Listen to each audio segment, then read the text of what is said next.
very much, Mr. Firdaus Thailand, Director of the Center for IMT-GT Sub-Regional Cooperation. I would like to also acknowledge my colleagues here from the Ministry, Syed Muhammad Faizal, Syed Muhammad Dardin. I also like to recognize colleagues from the other ministries from Indonesia and Thailand. Mr. Antonius Yudi Triantoro, Director of ASEAN Negotiations, Ministry of Trade in Indonesia. Apa khabar Pak? Mr. Satawan Suntuang, Director of Trade and Investment Cooperation Division, Ministry of Commerce and Thailand. Sawadee-kap. Dr. Tanawit Bunsit from the Faculty of Economics and Business Administration, Taksin University in Songkhla, Thailand. Mr. Muhammad Rika from PT Indo Global Lautan, Indonesia. And Muhammad Hussein Azli, Executive Director of Dagannet Technologies, Sendirian Berhad.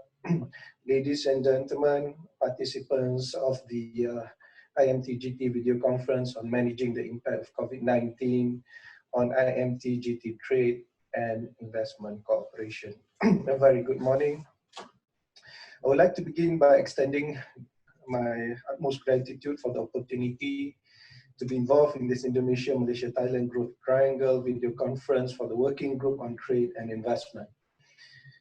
It is apparent that the COVID-19 pandemic has irrevocably affected and will continue to alter the norms of life. In the span of a few months, the pandemic has slowed global trade to a crawl and pushed the world to the brink of a severe downturn and recession. In fact, OECD's June economic outlook suggests an unprecedented 13% decline in global GDP for the first half of this year alone. Our generation has yet to face a challenge of this magnitude. And it is becoming increasingly obvious that we combine our collective strength to mitigate this impact on our society. More than ever, it is timely to assess, explore, and identify new opportunities to counter the unintended socio-economic consequences of the drastic policy measures governments have used to counter the COVID-19 outbreak. No nation can weather the health, social, and economic repercussions alone. When there are no established guidelines or one-size-fits-all policy approach that governments can embrace, we need to seek further opportunities to share our experiences and extend intersectoral cooperation. Recovery from the pandemic will require keeping markets and supply chains integrated, open, and responsive. The Malaysian government remains committed to enhancing regional economic integration, promoting investment flows, and minimizing disruption to the global supply chains. This sentiment has been repeatedly mentioned on the disparate platforms, from the statement on COVID-19 issued by the APEC ministers responsible for trade on 5th May 2020 to the recent 36th ASEAN Summit held via virtual conference last Friday, i.e. 26th of June 2020. Ladies and gentlemen, we must not allow the economic shock caused by domestic containment measures and restrictions to trade continue towards long-term economic recessions.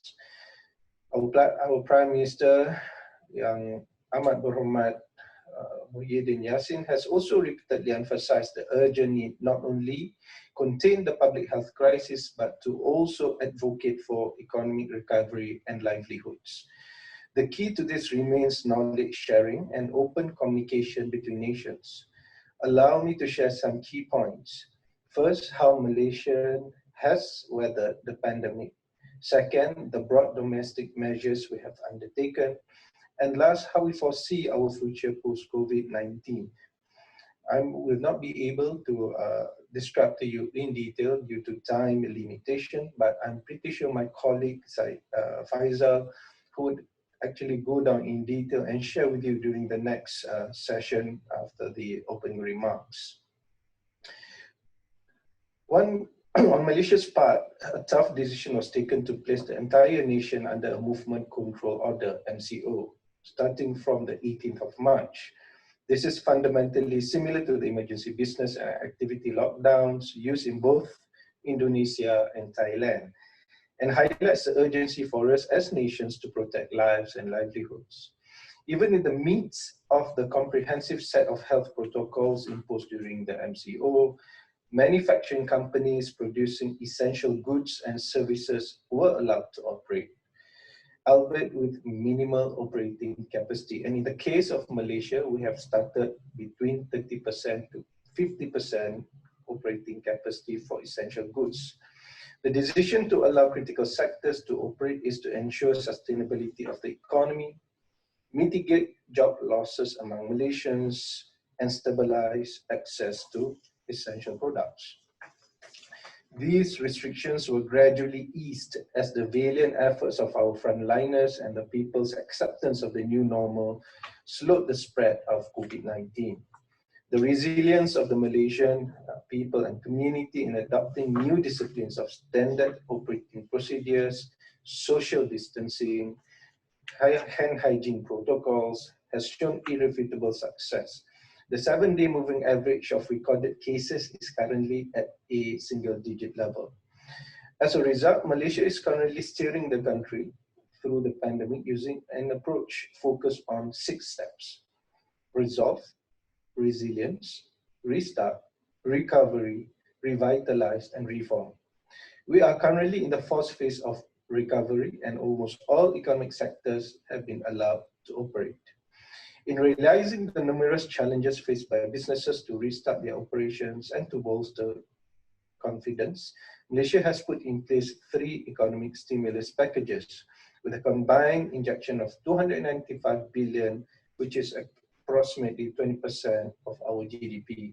Just to share with you, the economic stimulus packages were actually done in consultation with our colleagues from the private sector, as well as NGOs and other colleagues, particularly from SMEs who are being badly affected by the COVID-19.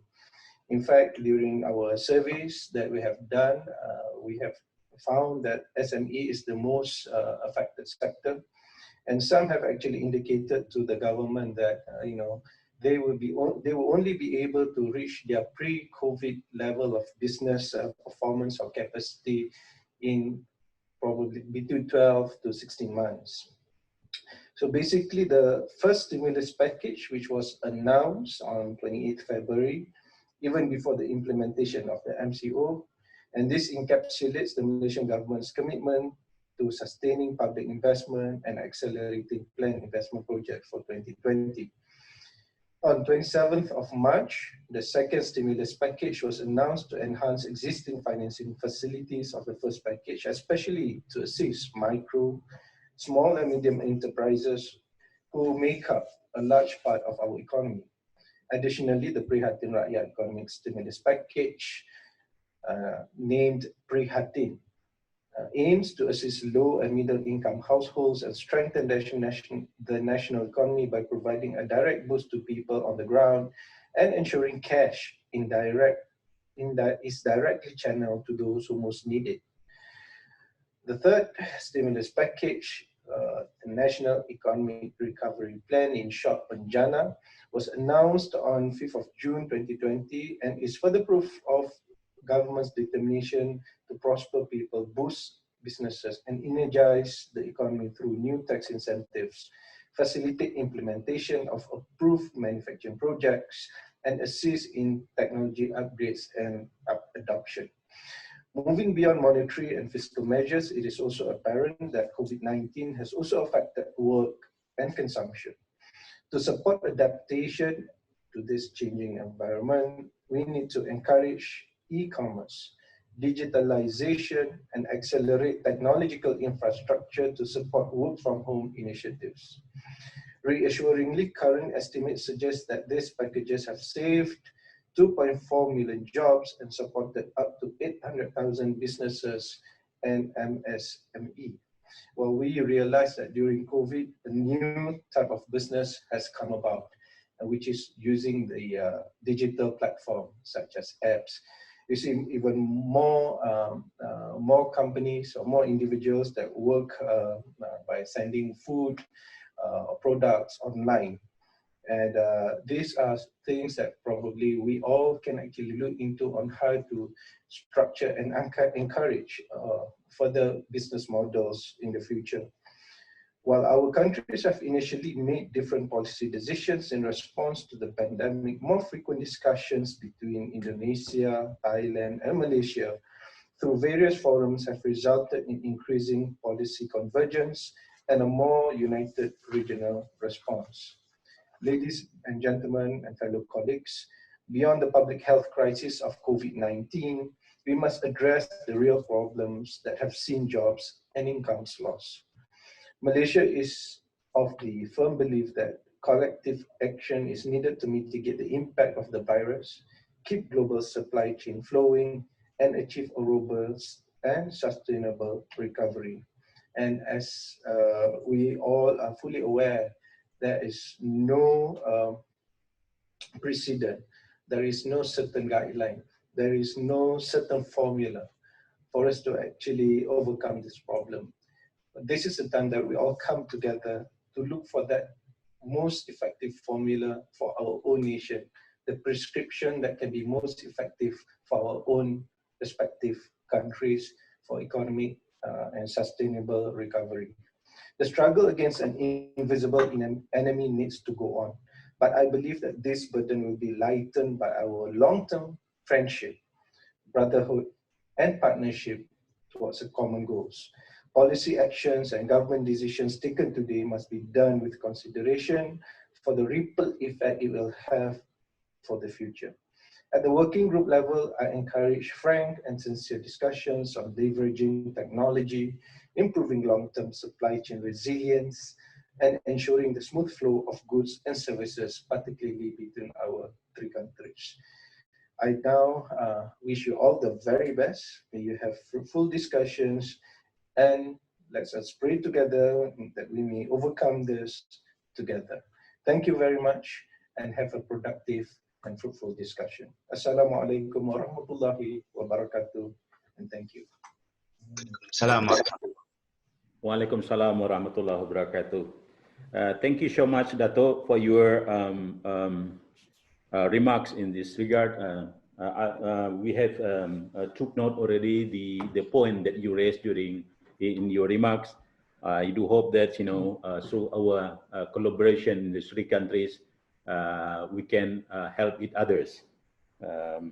As you mentioned, COVID-19 is very unique case, and there is no precedence, in the past, that we have to follow. So each of us, each of the country has a formula how to encourage our businessmen back to normal. So, Excellencies, honorable distinguished guests, participants, again, thank you to Dato. And may I request to Dato and also to all participants, we will have the photo session by showing your the logo of the IMT-GT like this. So the logo IMT-GT triangle like this, meaning that there is three countries. So we are collaborating together. So I would like to invite the Dato, Honorable, and all speakers to use like this, and I will count 1, 2, 3. Okay, all right. I think that another one. One more. One more round. One more round. 1, 2, 3. All right. Thank you so much. Thank you so much, Dato, and also all speakers for your time. I wish you all the very best, and have a very good discussion. All right. Thank you, Dato. Thank you so much, and colleague. Then we allow me to proceed to another agenda item, and for this one, for the rest of the session, we'll chair by our colleague Mr. Syed Muhammad Faisal, Syed Muhammad Dadin. But before that, I will invite my staff to some housekeeping announcement, I guess. Please, Putri.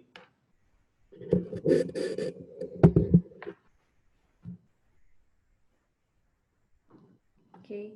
Once again, thank you for all participants to join our IMT-GT video conference managing the impact of COVID-19 on IMT-GT trade and investment cooperation. So before we begin this agenda, we would like to request all participants to again mute on your microphone, please. And then for all speakers, we will give you a time reminder on your speaking slot. If you hear the bells ringing twice, you have 2 minutes left before your session ends. And if you hear the bells ringing 3 times, it is the end of your session. So the bell will be ringing from CIMT office. Okay. And for all participants, should you have any questions or comments regarding the presentation, you can post it into our chat box in Zoom. Please type your name, your designation, and organization, then your question. All of the questions will be discussed during the agenda number 5, potential IMT-GT trade and investment collaboration post-COVID-19. Thank you. All right, thank you so much, Putri, for the technical arrangements for this conference. And now, allow me to invite my colleague, Pak Muhammad Faisal, to take over the floor. So over to you, Pak. Terima kasih. Thank you. Mr. Firdaus, for starting the ball rolling for this morning IMT-GT video conference managing the impact of COVID-19 on IMT-GT Trade Investment Corporation. I would like to, okay.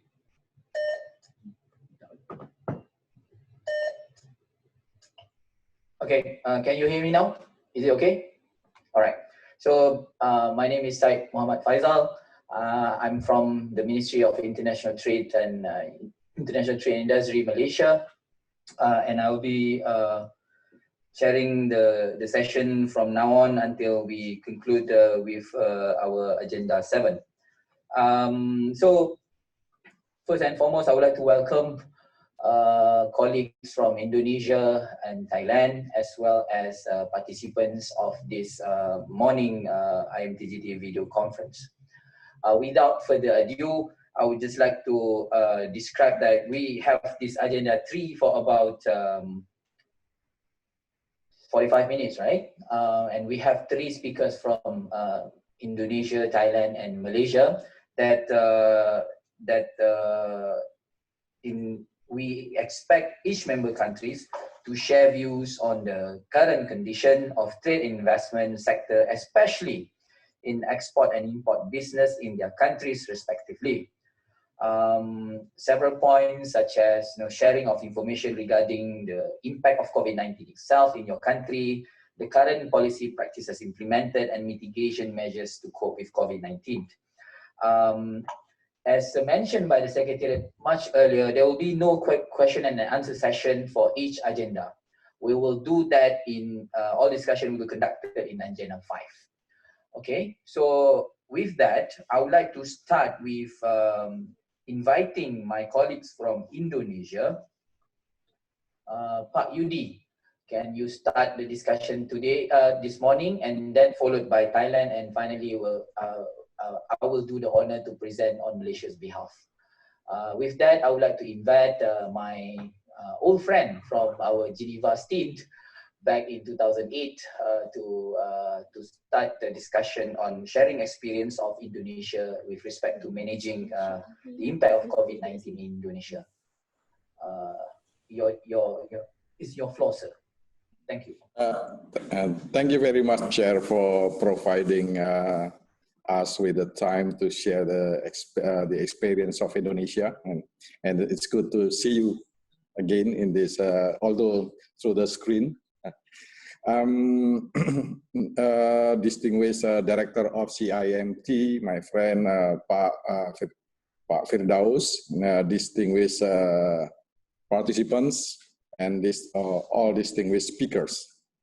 Allow me first to express my sincere appreciation to the CIMT for organizing this important event to exchange information and ideas on how we mitigate the negative impacts of the COVID-19 pandemic in our region, in particular through our collaboration to promote the smooth flow of trade and investment. I'm delighted to see the participants coming from different backgrounds, governments, private sectors, and academia, which I believe would provide a rich and fruitful discussion today.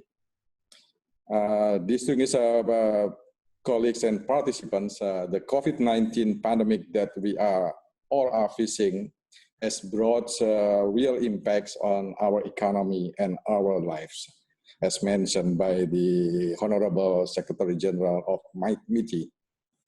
Since the first case was announced in early March 2020, the Indonesian government has been working hard to contain the spread of the COVID-19 pandemic,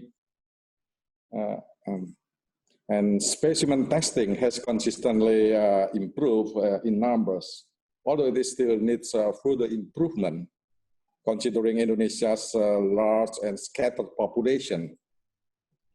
Our economy has also been hit hard with economic growth in the first quarter reaching 2.97%, well, below Indonesian average growth of 5%. And this quarter predicted to reach a negative growth. The unemployment rate also increases significantly, with 2 million layoffs just within a month. During this unprecedented challenge, we fully recognize that each of us is obliged to take measures and policy responses deemed necessary to respond to the immediate challenges of the pandemic on the economic and social life of our community. On top of imposing health measures and macroeconomic policies, the government of Indonesia has taken measures aimed at keeping trade and investment open by simplifying export and import procedures and requirements, eliminating unnecessary non-tariff measures, particularly concerning the flows of essential goods such as medical supplies and essential agriculture products, as well as improving the efficiency of the national logistics system, all being aligned with the WTO and other relevant international rules. To name a few of those measures are the lifting of export bans on masks, sanitizer, and some medical equipments, facilitating the CO form procedures, facilitating business permit in particular for health and pharmacy industry, granting flexibility on immigration status of certain people, and facilitating the use of electronic phytosanitary certificate and health sanitary certificate for Indonesia's agriculture export. To ensure that domestic supply chains remain operational during the implementation of large-scale social restriction, we enacted regulation to allow the mobility of key business people and state officials in order to discharge their functions to support logistic networks while observing the required health protocols. We also see the importance of advancing the use of information technology and digital trade to keep the economy running amidst the adoption of restriction for people to travel, run business, or hold social functions. We witnessed the increased use of online platforms, including by our MISMIS, to meet market demands on staple food, condiments, snacks, and beverages delivered to our residents as well as offices. Distinguished participants, it should be well understood, however, that the impacts of COVID-19 have no boundaries, as we have become deeply interconnected and interdependent in many respects. And a key to effectively coping with the impacts of the pandemic is through closer cooperation and collaboration. While we can take mitigation measures at the national level, Indonesia believes a greater regional cooperation to address current challenges and prepare for the post-pandemic era can have a much greater effect. Such collaboration is especially needed for us as neighboring countries and a part of ASEAN community. In relation to this, we should assess how the COVID-19 pandemic has impacted the IMT-GT Working Group Work Plan 2020 and discuss how we move forward with the initiative, as well as identify concrete policy initiatives needed for us to keep trade and investment flows smoothly in our region under this challenging time and future economic recovery post-pandemic.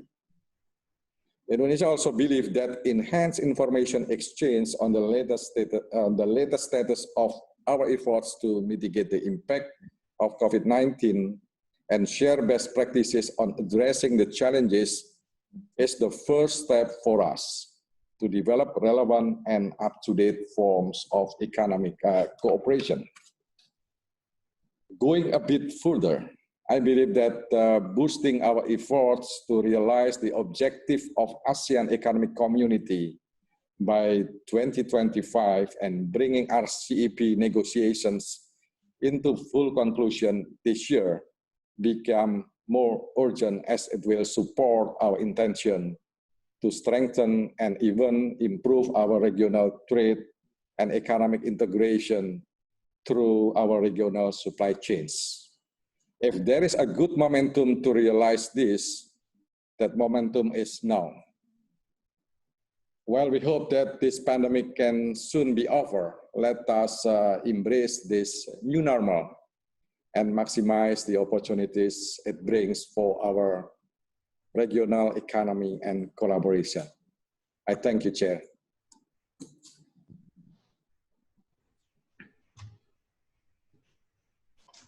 Thank you, Pak Yudi, for your for sharing the situation in Indonesia, which which we all appreciate. I think most of the time you are talking about mobility to key business people, to government officials in order to move the things around in Indonesia, as we need to embark on some of the measures in order to ensure the market and the business and the factory to continue open while we try to mitigate the situation with the health situation. Anyway, thank you again, Pak Yudi. Now I would like to call my colleague from Thailand to continue our discussion this morning. The floor is yours, sir. Thank you, Mr. Chairman. Mr. Said Muhammad Faisal Said Muhammad Yadi, the Director of Investment Policy and Trade Facility, Ministry of International Trade and Investment Malaysia. Mr. Antonius Yudi Tono, the Director of ASEAN Negotiation, Ministry of Trade, Indonesia. First of all, I would like to express my sincere thanks to the SIM to organize this meeting happen. From Thailand, I would like to share the idea on the topic on the Agenda 3 about the impact of the COVID-19.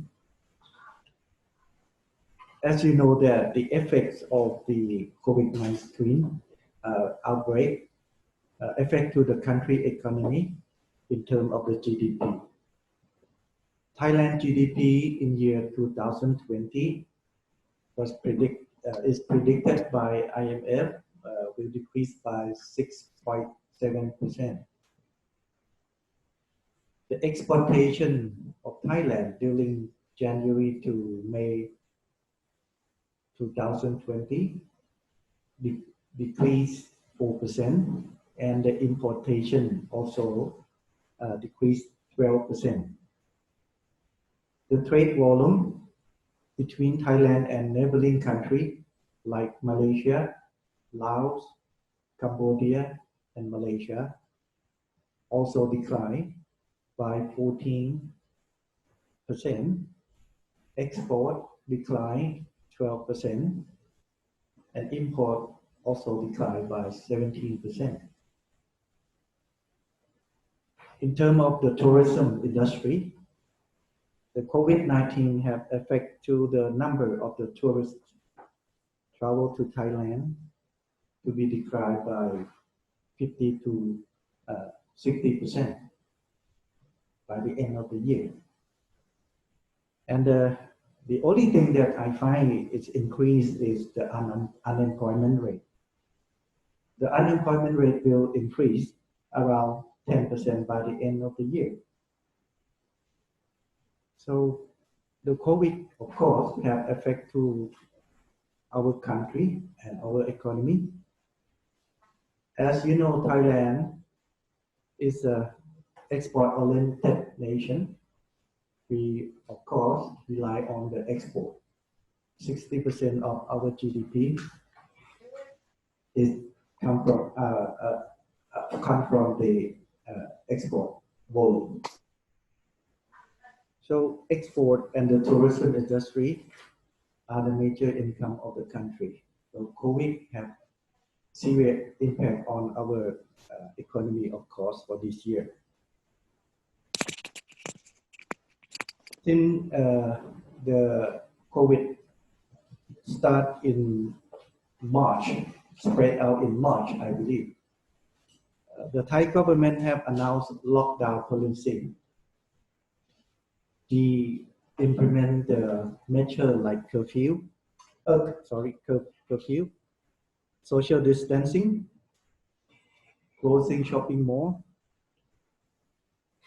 not allowed to people to enter the country by banning all international flight, and asking the Thai people to stay home and working from home.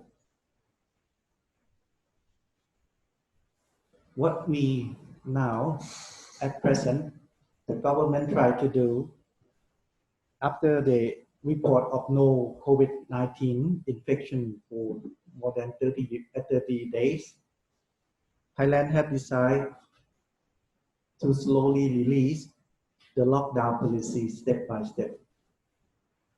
The phase 1, we allow the Thai people to get back home.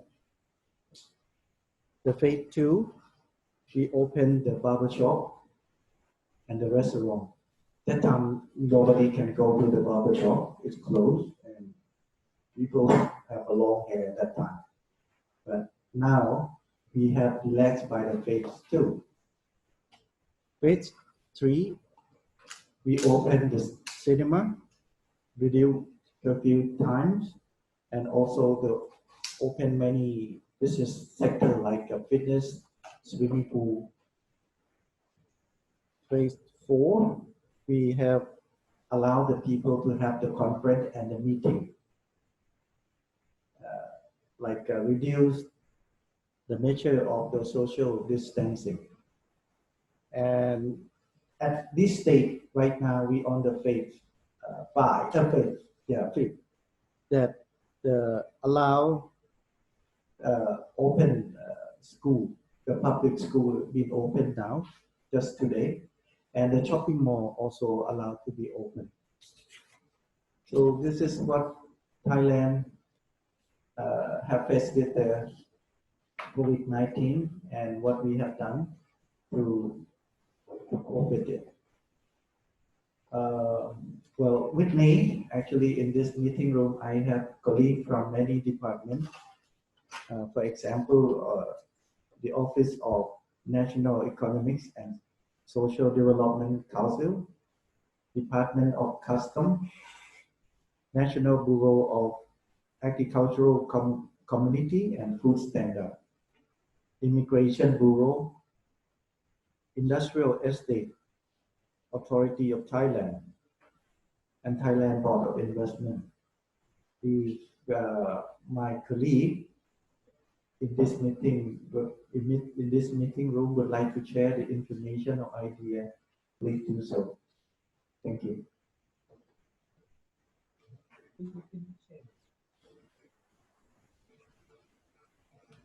With your permission, Mr. Chairman, may I ask my colleague if they would like to share some information for the meeting? Okay, go ahead, go ahead.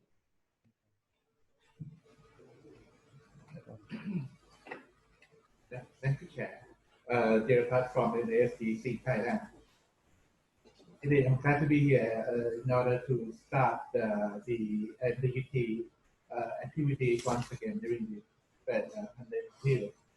And with the start from the working group on tourism, we believe we start to have something mutual way together. And for the second forum here today with the investment facilitation, I believe it's very important for every country to transform it right now, because we are in the period that we can change, move forward.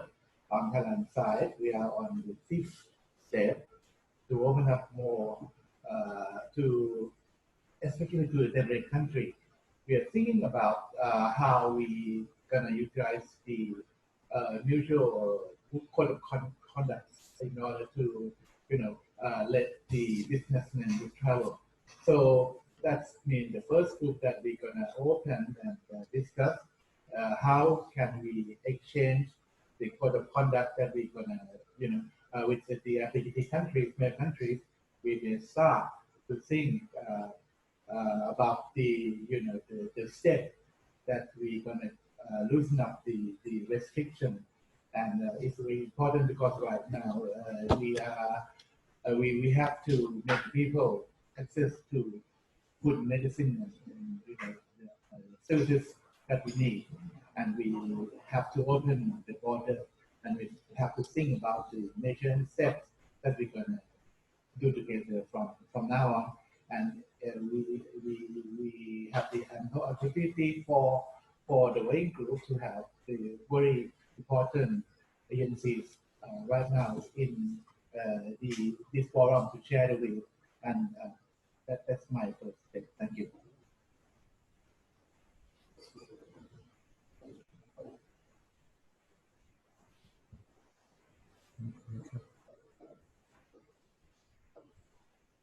Okay, thank you, Thailand, for the information sharing just now.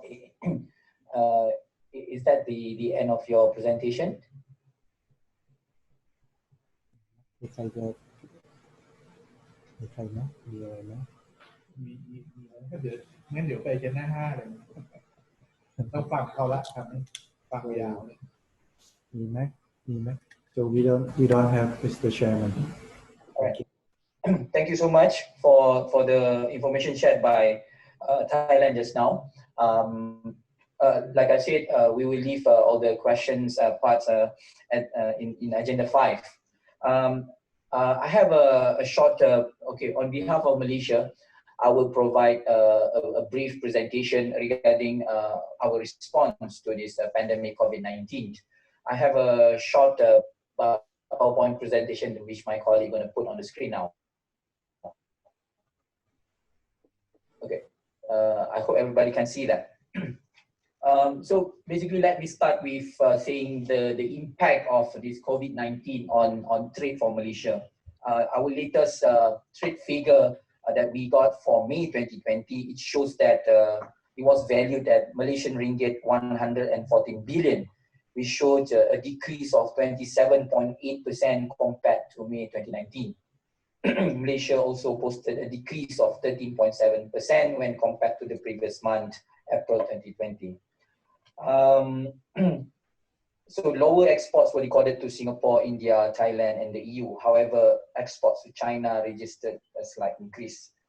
This has been the largest decline that Malaysia had since the global financial crisis in 2009, and reflects how large segments of the economy has not been operating at full capacity to slow down the spread of the pandemic because of the measures that we put in place at the early stage of this pandemic. When you look at the import that Malaysia had, Malaysia's import in May 2020 reached 52.27 billion ringgit, a decline of 30.4% compared to May 2019. Basically, import for all sectors, especially under manufacturing, agriculture, and mining, registered this decrease. As to conclude this particular slide, on the whole, both export to and import from Malaysia's major trading partners of China, Republic of Korea, Singapore, and the ASEAN region were affected by the pandemic. In fact, for April 2020 was the first month that Malaysia has recorded a trade deficit since October 1997. So, however, I would like to note that trade balance in May 2020 rebounded. But what I'm trying to say here, the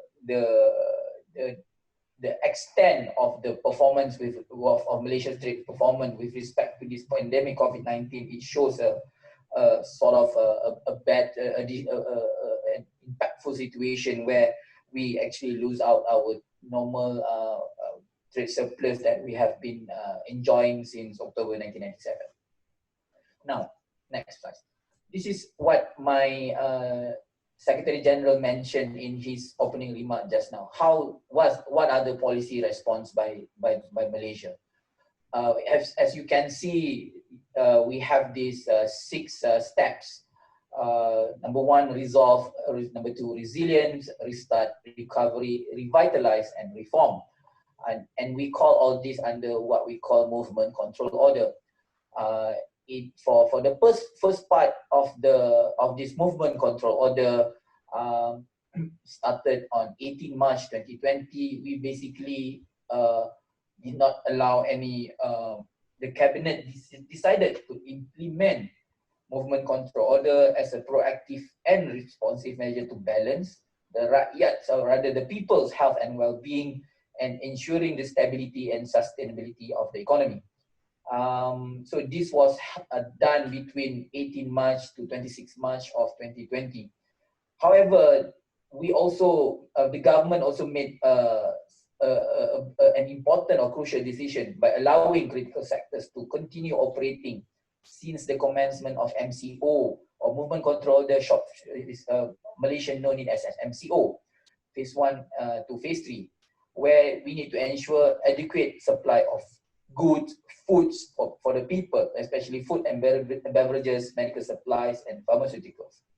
These measures are to also ensure the sustainability of the nation's economy, mitigate the loss of jobs among Malaysians, in addition to ensuring that the people continue to have access to essential and critical products throughout the MCO period. The second stage was resilience, RMCO, Resilient Movement Control Order. On 28 April 2020, the government announced that economic sectors allowed to operate at half capacity during phase 1 to 3 of the MCO, and allowed to carry on business at full capacity from 29 April 2020. These companies must comply with the established standard operating procedure, SOP, in their respective sectors. Next, we have restart, which is from 4th May to 4th June 2020. The government is mindful that the economic sectors that are not allowed to operate during the first 2 MCO will face a host of challenges such as cash flow, business viability, and loss of jobs. There is also the risk of losing export market share from Malaysian companies and other establishments operating here. To address this issue, the government has introduced the Prihatin Economic Stimulus Package. Prihatin, in English, simple word meaning care. It's a caring economic stimulus package on 27 March 2020. It was valued at about 260 billion ringgit and primarily aims to enhance the existing financing facilities issued in the first stimulus package. On 4th May 2020, the government reopened almost all the economic sectors. Now we are in a period where we call it RMCO, Recovery Movement Control Order. The RMCO was announced in conjunction with the National Economic Recovery Plan, what we call PENJANA. This additional 35 billion stimulus package encompasses of new tax schemes to attract more investment. We created we established a division under Malaysian Investment Development Authority (MIDA), which is an agency under my ministry, to facilitate approval and speed up the implementation of approved manufacturing projects. So for the other part that we want to improve, we even improve the manufacturer's license approval process for non-sensitive industries to 2 business days, 48 hours. So it's something that we do before they take a week, that we decided to move it to just 2 days. So the next stage will be revitalized and reform, which basically starting November 2020 and January 2021, and we are already thinking about what to do in this revitalized and reform period, which include the some further announcement through perhaps budget announcement, which normally being held in October, November 2020, which is talking about budget 2021, which will address our policy response, or rather continued policy response in managing this pandemic COVID-19.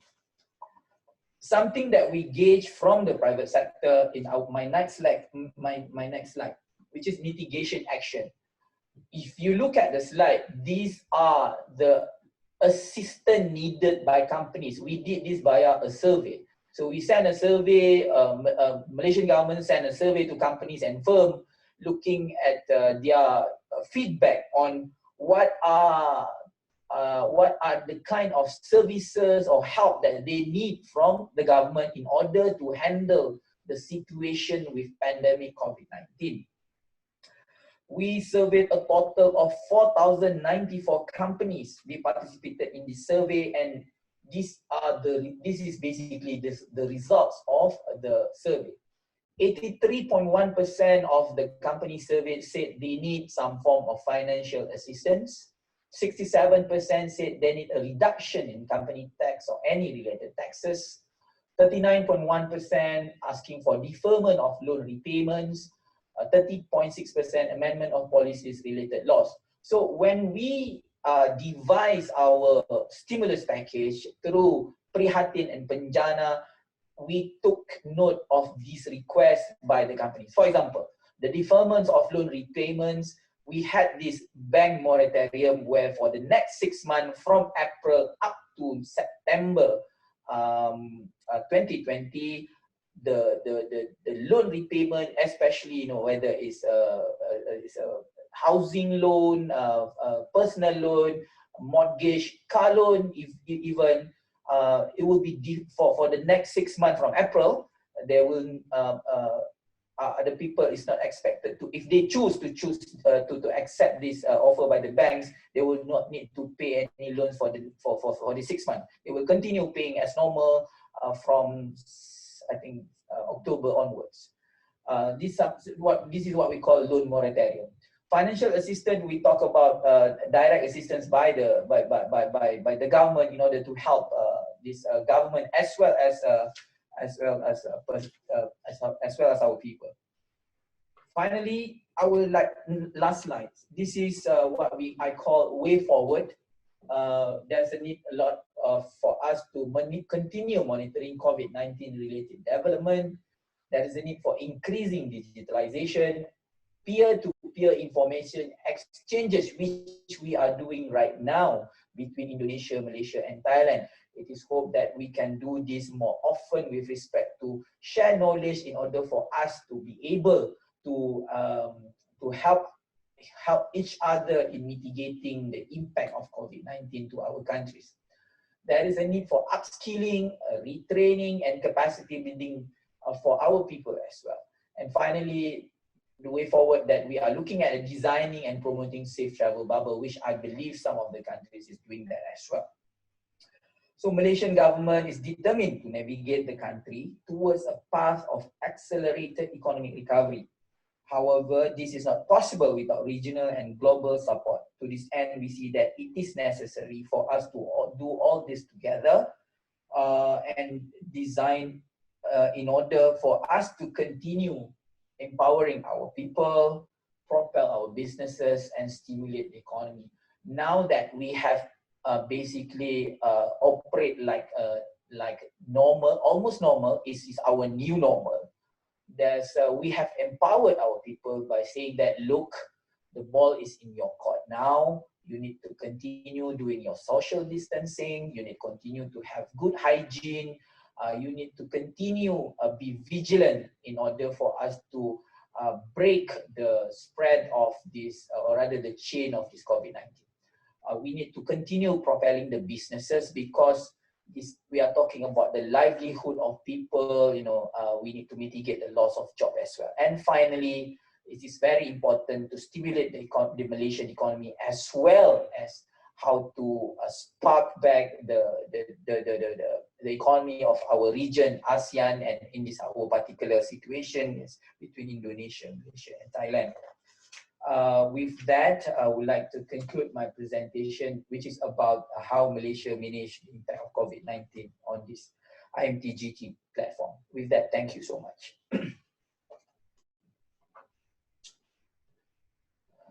All right, now I have to wear my chairman cap again. So we will now move straight to agenda 4. Like I said, question and answer session will be in agenda 5. We have two distinguished speakers for our agenda 4, which is turning COVID-19 crisis into opportunities. We have Dr. Tanawit Bonsit from the Faculty of Economic and Business Administration, Taksin University, Songkhla, Thailand.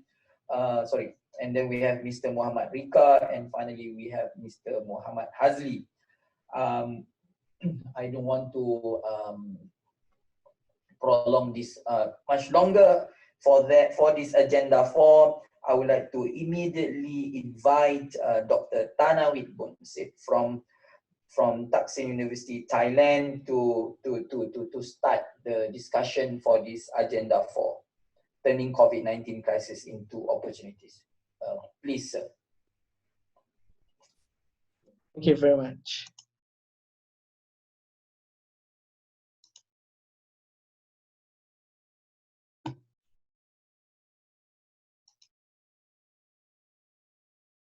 Okay. Thank you very much. Can you hear me?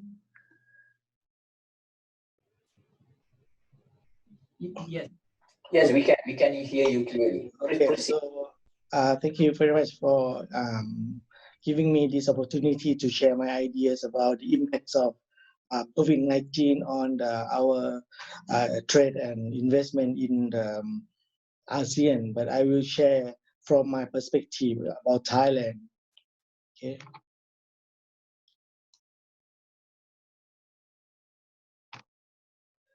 Okay, so from this quote is from OECD. So this is very challenging time for us, for all of us in ASEAN. But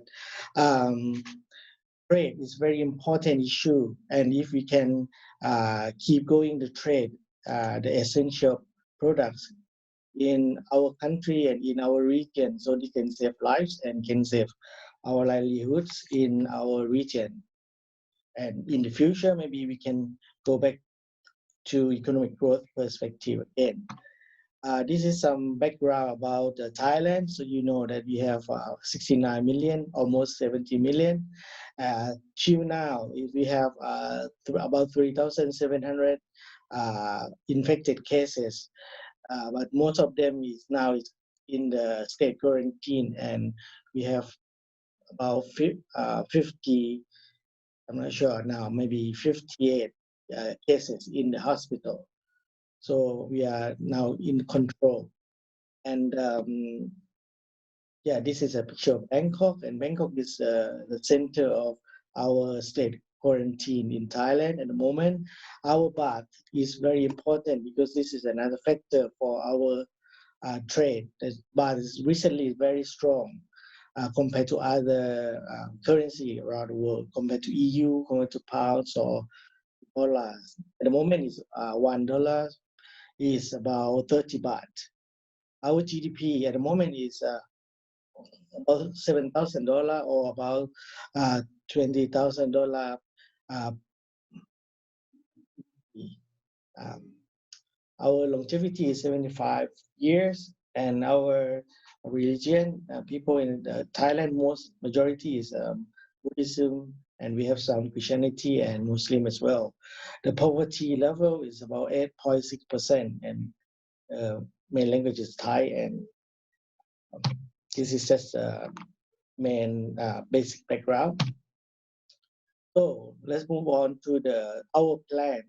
So at the moment we use the plan we call the Thailand 4.0 or 4.0. What does it mean? So this plan is we move on from Thailand 1.0 to 4.0. 1.0 we just focus on agriculture, and after that we move on to light industry and heavy industry. But when we use the plan in the level of Thailand 3.0, we stuck in the middle income level, and we try to move on to the next level. So at the moment we use the plan using innovative and creative industry, value-based industry, to make sure that we go for the prosperity, security, and sustainability. So this is very strict plan for us to move on. But the COVID-19 effect of this plan that we have to change most of them, but mainly the main industry is still there. So these are main industry of Thailand. So we have food, agriculture, biotech. So this is very important sector that can help to cope with the COVID-19, because this sector is very important to save lives and to give people works and income. And we still have other sectors the government try to move it forward. For example, the health, wellness, biomed.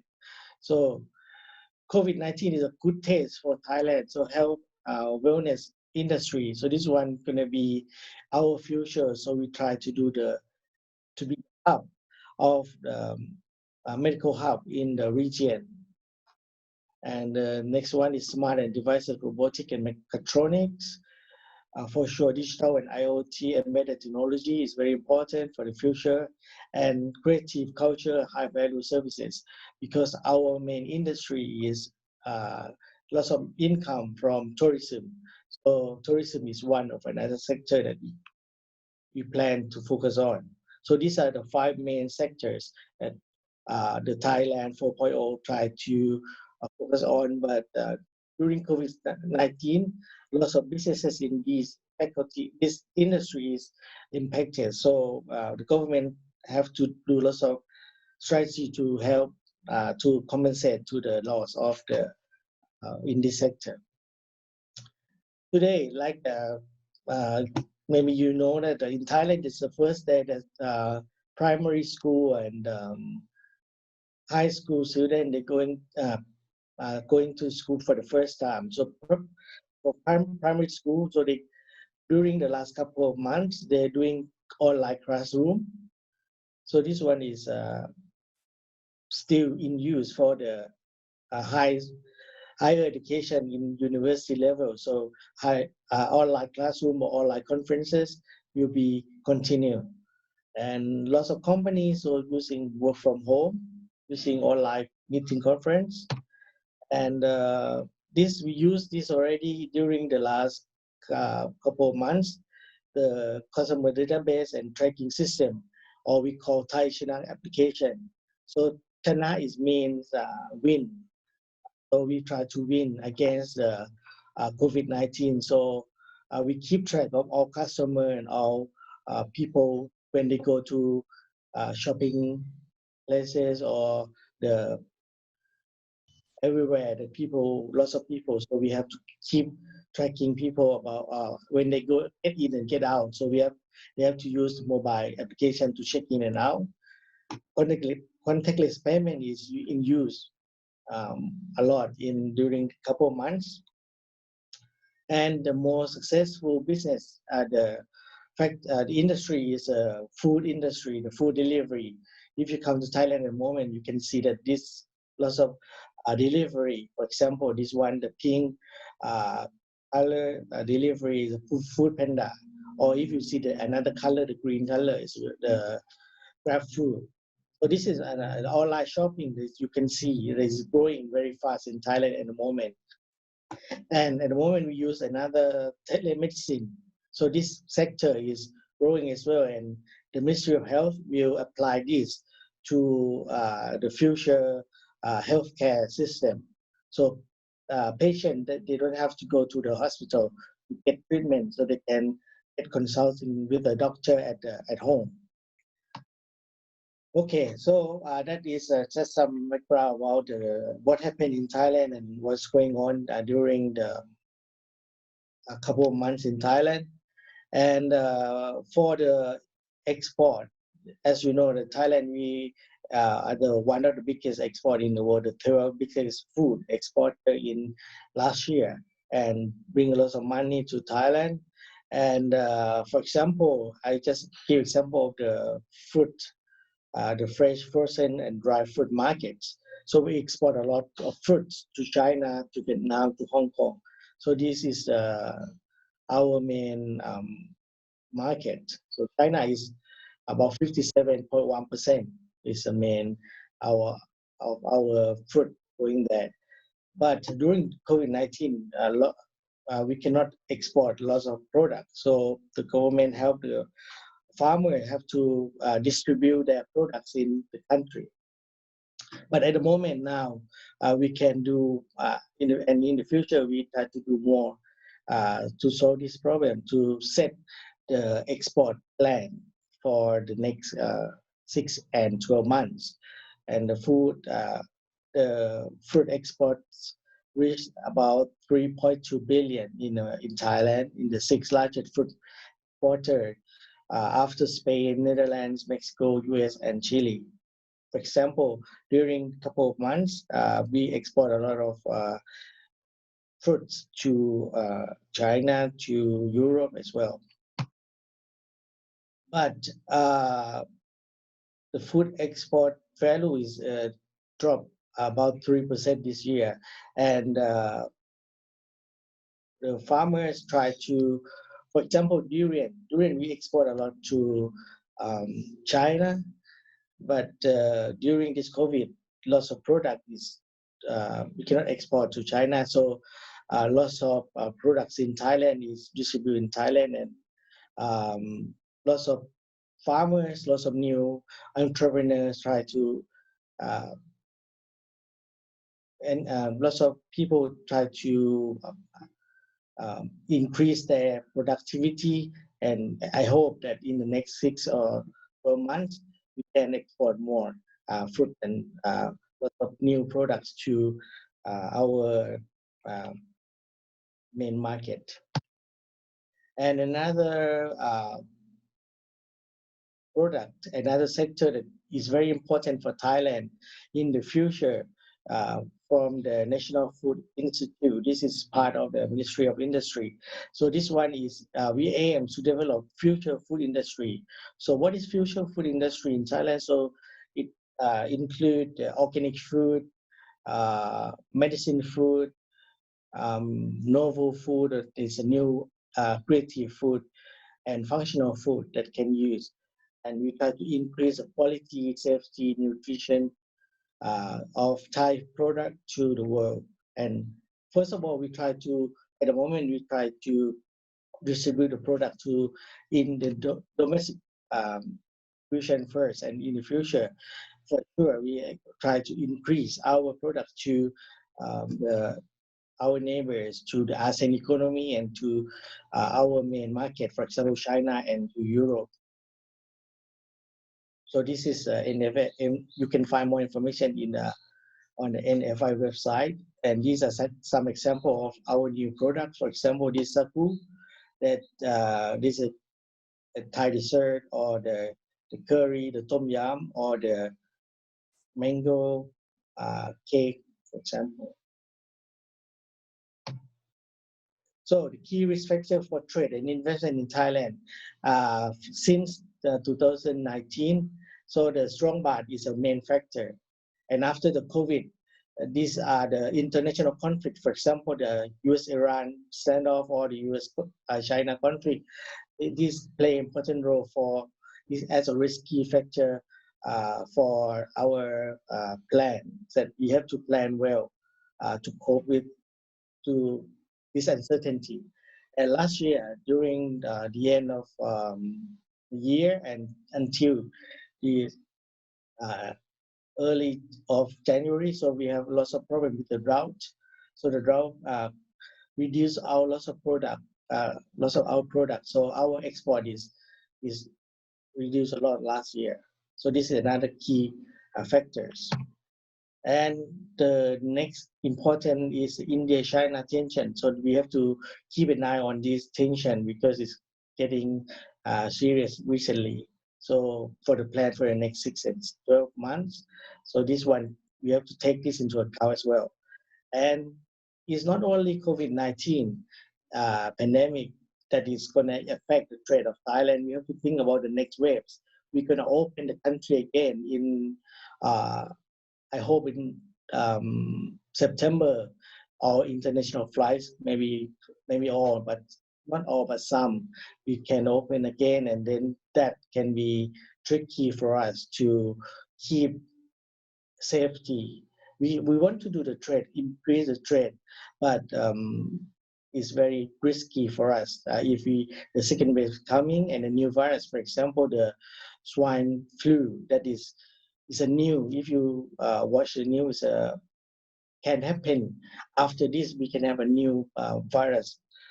So we have to plan for this. This is another very risky factor for us. So what's next? So what's going on next? So number one, we have to keep the supply chain, all supply chain going.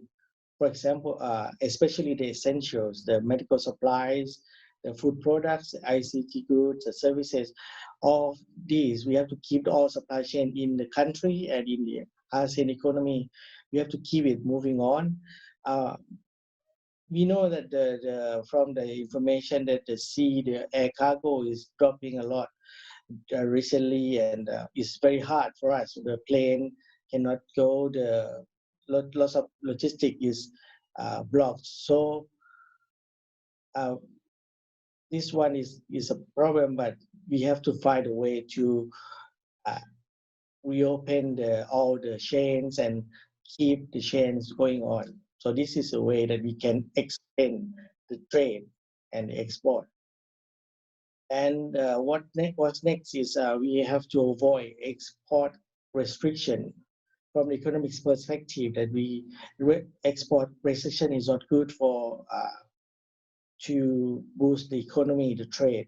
So we have to open the export, reduce the loss of regulation, loss of tariffs, and especially the goods, essential goods, medical equipment, and food products. Especially the food product is very important. So Thai, we hope that we can export more food products around the world and extend this. So it's really challenging for us, but it's very good for us at the same time, that if we can export all the food products to different countries around the world, so good for our trade. And the government have to think about not only the immediate term, you have to think about the long term as well. You have to think about the plan, not only 6 or 12 months, you have to think long-term plan. And we have to do that at the same time, not just do only the immediate plan only. So we have to make sure that our country manufacturing capacity, harvesting timeline is very secure, and we have to ensure the sufficient domestic food and stock, and keep the global market as well. And another thing, the very important I want to share is localization and globalization scheme. So we talk a lot about in Thailand. This is the idea from our king Rama the Ninth. So the King Bhumibol, if you know, self-sufficient economy is very useful in this hard time, this crisis. So we have to think about sufficient economy and international trade policy, and we have to make it mix together to make it flexible. So in a good time, we can use full international trade policy in ASEAN, in the world. But during this hard time, self-sufficient economy play important roles, and we have to use that to make sure that we have food security in our country. And if we have enough, we have more products, we can increase our trade, our export to the world.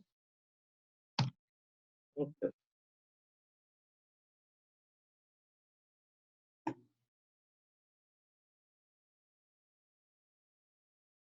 I hope we can share this section later. Thank you. Thank you, Dr. Tanawit. That's the end of your presentation, right? Yep. It's finished? Yep. Yeah. All right. Okay. Thank you again for your insight on what do you see, how can we turn this situation into an opportunities for, specifically for Thailand and in general for the other two countries as well. Now I would like to invite Mr. Muhammad Rika from PT Indo Global Lautan to share his views on perhaps logistic business perspective. The floor is yours, sir. Thank you very much. Can you hear me, sir? I can hear you clearly. Okay, thank you.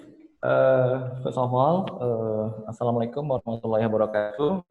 I would like to say thank you so much for the opportunity to be involved here in the nice meeting with a very, very excellent person, Mr. Firdaus Dahlan, and then Dato' Luman Hakim, Secretary General Ministry International Trade and Investment Malaysia, and then Mr. Syekh Muhammad Faisal, Syekh Muhammad Dardin, Mr. Antonius Yudi Triantoro, for Director Asian Negotiation Ministry of Trade Indonesia, and just now Mr. Sarawon Sabsutorn. I'm sorry, Mr. Tanawit Bunsit, Dr. Mr. Tanawit Bunsit, and Mr. Satawan Subtorn, and Mr. Muhammad Hazli Muhammad Hussein, and probably we still waiting Mr. Sandiaga Uno in the moment. Okay, on this opportunity, I would like to share some perspective from my business level. I'm a freight forwarder, global freight forwarder in Indonesia. We based in West Sumatra. And okay, this is my little presentation. Despite of COVID-19, especially in the term industry, trade, investment, tourism, and supply chain as well. As the COVID-19 has seriously hit for the first time China economy, the global economy completely get serious impact, including Indonesia. As we all know, China is now being the center of manufacturing activities and reaching nearly 1/3 of global manufacturers. The situation definitely hit us as a shipping company, logistic, and freight forwarder as well.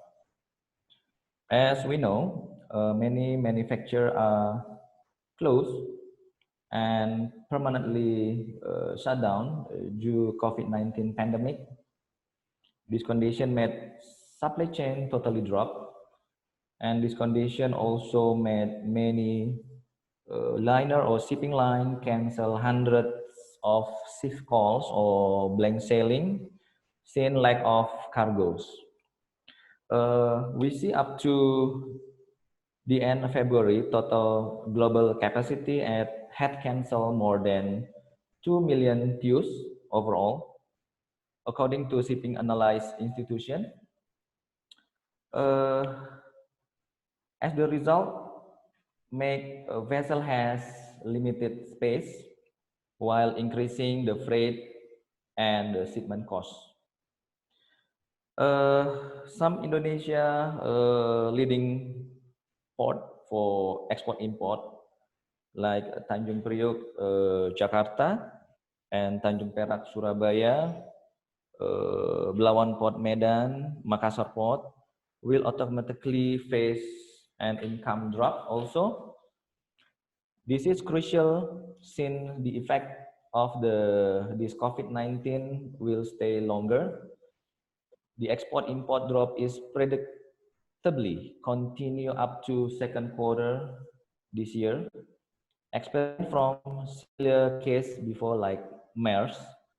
The COVID-19 predicted to create massive and longer impact not only to China economic, but also to global economic.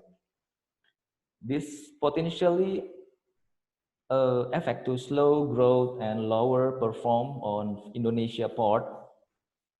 Somehow it needs very appropriate strategy to keep grow, including by cutting costs of non-operational items. And in Teluk Bayur Port Padang, where we stay, when we look at from our volume export, especially to India, period April and May, dropped nearly 50% from the normal condition before the pandemic. This lack of cargo mostly due the regulation from destination country, which apply lockdown policy, and northern policy made all cargo which arrive at port destination from March, April, and middle of May should stay at the port until the end of opening local lockdown opened by the government of India. This condition made all parties such as exporter, consignee or buyer, and us as forwarder or shipping line suffer because we have to deal with the liner for request for reduce the cost of detention, which had apply and getting higher, and this case made shipping line also had suffer because the equipment, many equipment, thousand equipment will stuck and definitely made more cost for storage in the port. Unfortunately, this condition getting worse for global economic because the trade war between China and USA, many export from China to USA on hold because the new tariff policy. And again, this condition made lack of cargo for global shipping and definitely hit us as a freight forwarder. But seeing this condition, we looking for our perspective for especially for Indonesia trade, we still have a few chances of benefit compare another business because in Indonesia, especially from the port I said before, we still have some export commodity such as cinnamon, rubber, betel nut, gambir, and maize or other spices from Indonesia. And this This cargo non-manufacture is really help us to survive in the middle of pandemic, because we still have Indonesia still have the demand, especially for cinnamon. We have many export to USA and Europe. Betel nut and gambir, we have a lot export to India continent. So with this condition, hopefully the government maybe can make a new policy. I mean, for Indonesia, I would say Indonesia, to create more what you call is more active for this agriculture commodity, because like we know, mostly manufacture really so finally, thank you very much. This is my short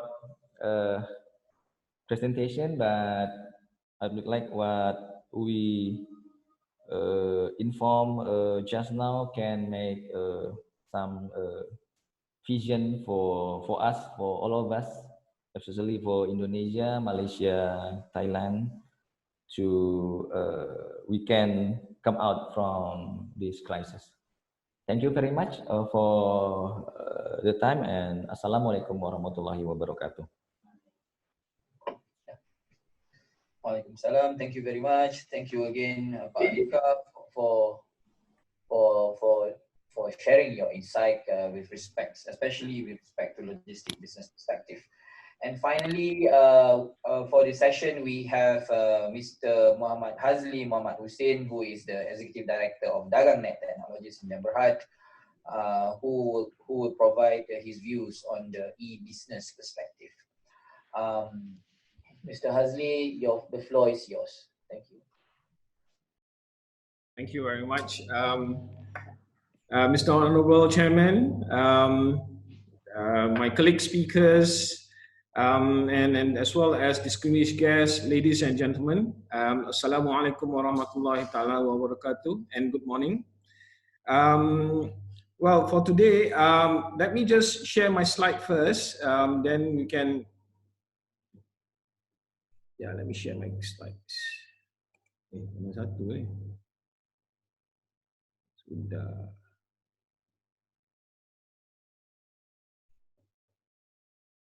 Tengok dulu. Okay. Need to share the slides first.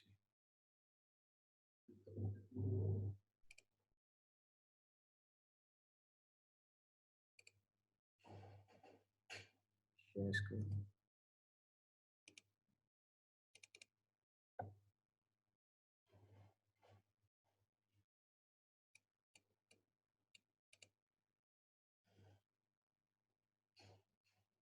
Okay, ladies and gentlemen, basically today, well, this is the slides that I prepared. What we want to discuss today is with regards to post-COVID-19. Yeah? As you can see, what happens is during COVID-19, you know, there's a lot of businesses affected. Yeah, but on the other hand, even though businesses are affected, but there are some businesses actually gaining momentum and actually manage to capitalize on this COVID-19 itself. We can see that there's a lot of online businesses like Shopee, Lazada on the B2B, B2C marketplace, which is booming. But again, we need to take cognizance in terms of the issues with regards to COVID-19, where as far as Malaysia is concerned, our trade has dropped about 30%. Yeah, and now post-COVID, we can see that it's slowly gaining the momentum itself. So today, what I would like to discuss is with regards to Dagang Net Technologies in Berhad. I'm actually the executive director for Dagang Net Technology. We want to see how best technology can actually help us out assist us in terms of bringing together or bringing up the economy, yeah, together within this growth triangle, yeah, IMT-GT basically. So what I've prepared is basically a short presentation, and I'm just going to go through quickly in terms of who we are, the background, and what we have done. Yeah, as far as DagangNet Technology is concerned, it's actually a subsidiary of public listed company called DNEX Technology. DNEX itself is a public listed company listed on the Bursa Malaysia. We've been around for 50 years as far as the public listed company is concerned.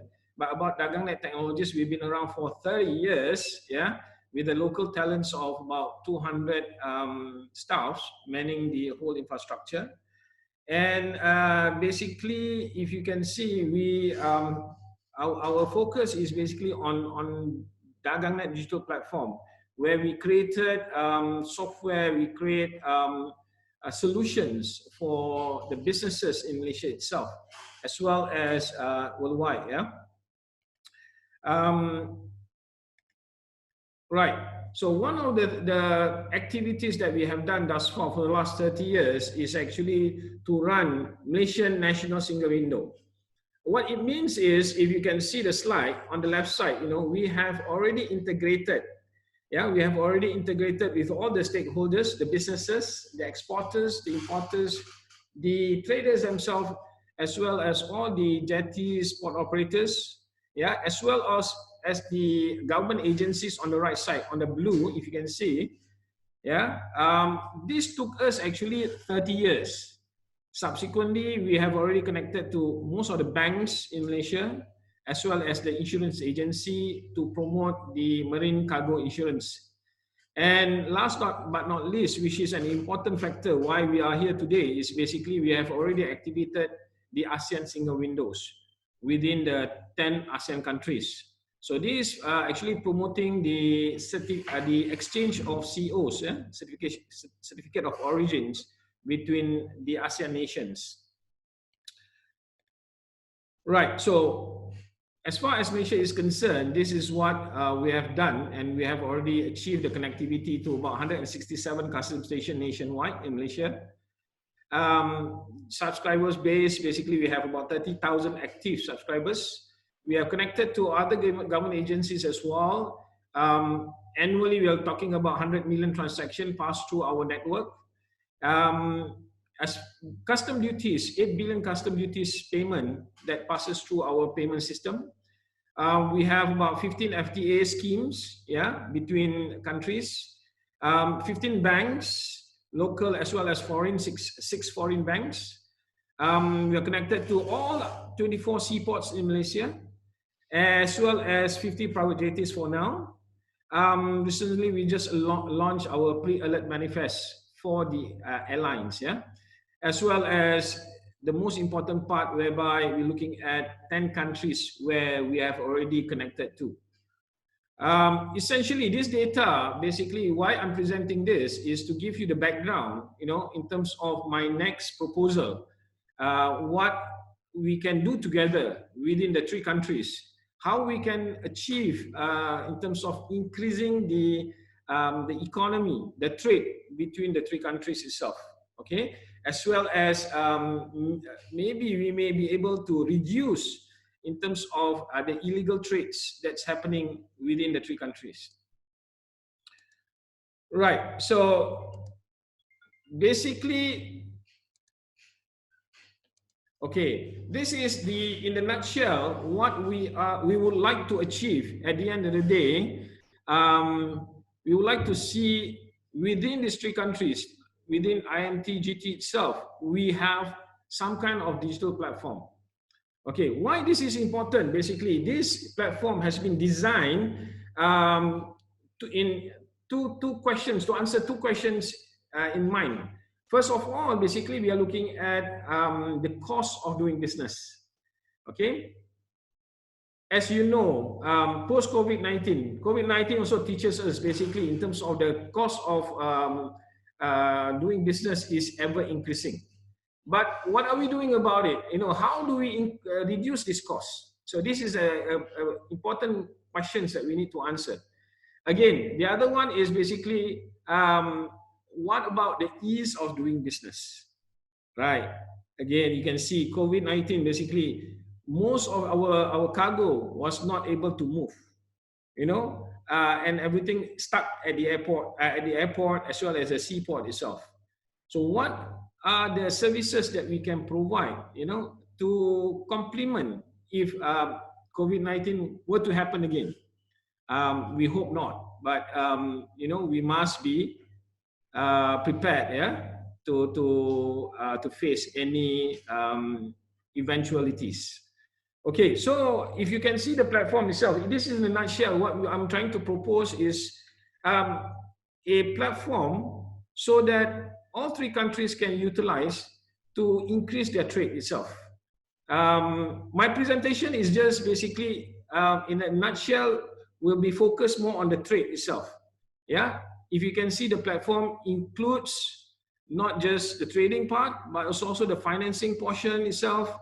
Even the halal industry itself is also part and parcel of the whole platform itself. Yeah, but maybe we can discuss this further in the subsequent and the follow-up meetings. Yeah, we may not have enough time to discuss it here today. But anyway, as far as the digital platform is concerned, what we are proposing is to ensure that there's a standardization. There's a place like a one-stop center where for all of us to get information, as well as to do business from one single location. So in a nutshell, that's what it is. And at the end of the day, we know that by having this, we can reduce the cost of doing business, as well as the ease of doing business will increase. Okay, today what I would like to discuss and share is basically in terms of the border trade key issues and the challenges that we are facing right now. If you can see, as far as the border is concerned, yeah, there are a lot of illegal trades. If you can see, these illegal trades consist of two parts. Yeah, one is basically the normal, I would say, normal products that goes through between one country to another. Basically, they are more of the necessities. Yeah, the other one is basically products, contraband products, and so on and so forth that that goes through this border. So we need to take cognizance on the issue, and as you can see, it actually consists us from the study that we have almost $1 trillion every year. So this is actually the huge amount of money that our country lost basically. How are we going to solve this problem, and how do we bring this trade into a structured one? So that is the question today. Yeah. So we understand that basically in terms of balancing trade facilitation, yeah, as well as the deterrent in terms of the issue of the illicit trade, things like that, is not an easy task. Yeah. So how are we? The question is, how are we going to curb this, or how are we going to assist countries, Malaysia, Indonesia, Thailand, yeah, to increase the trade, or rather to structurally basically register this illegal trade to become legal? Okay, so this is the question that we want to answer. So what we are trying to propose here today is, in a nutshell, you will understand that there are challenges that we have to overcome. Yeah. Today, if you can see, we have limited data, you know, for assessment. We do not know for sure in terms of what kind of magnitude it is. We know that there is leakages in terms of $1 trillion. Yeah. And to make matter worse is basically the social impact. Yeah, the social impact with regards to all these illegal trades. Next, if you can see, you know, we need to really learn in terms of a structure model where we can put together to overcome this. Yeah, and you can see my third point there is intensive resources in addressing due to the size and volume of movement over large coverage area. We are talking about what, 32 ports in this IMT-GT states, basically. So it's not an easy task for us to come up with one plain solution that may be able to utilize by all. But nevertheless, we need to come up with a plan, yeah, to start somewhere. Yeah, so this is where we are trying to propose our solution. So if you look further, basically, how are we gonna manage it as far as the risk is concerned within this this border? Yeah, security is the utmost important factor that we need to make sure that it's being taken care of. Yeah. So with that, what we would like to propose is we would like to propose a program. Yeah, and let's create a program. What we call it a community border trade program itself. This program basically will be sitting on top of the platform where I just mentioned just now, a single window for trade platform. Okay. Then what we are proposing as well is to attract traders via the white lane. Yeah. This is something that we need to discuss because of the importance of the cross-border. We know that there's a security issues there. So how are we going to work together to ensure that this white lane can be handled properly? Yeah. Then why don't we offer incentive to all these traders, and instead of they're doing it illegally, maybe we can offer an incentive in such a way that, hey, let's go through the right channel, the legal channel. Yes, you may be able to tax it. Okay, so let me just wrap up my presentation. Yeah? So our proposal is just this, yeah. And in terms of the providing the future e-services for the trade growth itself is very important, and thus what we are proposing is basically maybe we have a further discussion and how we can actually propose our solution to tighten up the border, but to increase the economy within this whole borders itself. Okay, so with that, basically, I think I would end up my presentation. I have more technical information available, yeah, but I would hope that I would like to just go through my last slide, if you may.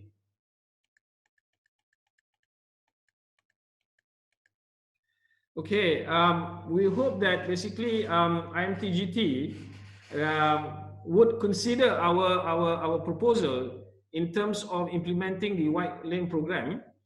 We will elaborate it later in terms of how it works. Yeah, and of course, subsequently, the agencies would need to give their inputs where we would like to hear before we propose a pilot stage whereby we're looking at the border between Malaysia and Thailand as well as Malaysia and Indonesia. So with that, I hope that we can continue our discussion further. And I would like to thank you very much to everyone. And Assalamualaikum warahmatullahi ta'ala wabarakatuh. Waalaikumsalam warahmatullahi wabarakatuh. And thank you so much, Encik Muhammad Hazli, for the information shared just now regarding the proposal made by yourself and your company for the IMT-GT group to consider. I just want to check with the Secretariat at CIMT whether Pak Sandiaga Uno is already online or what?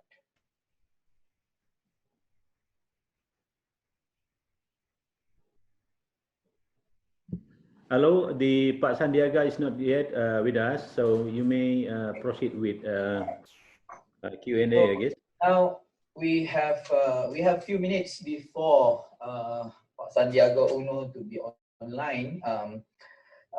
This is so-called our agenda 5, where the meeting may discuss and explore all those comments and question that may be posed by the participants of this this morning meeting. So how do I do this? How do I know will the secretary alert me, or because I can't really see who's yes. yeah.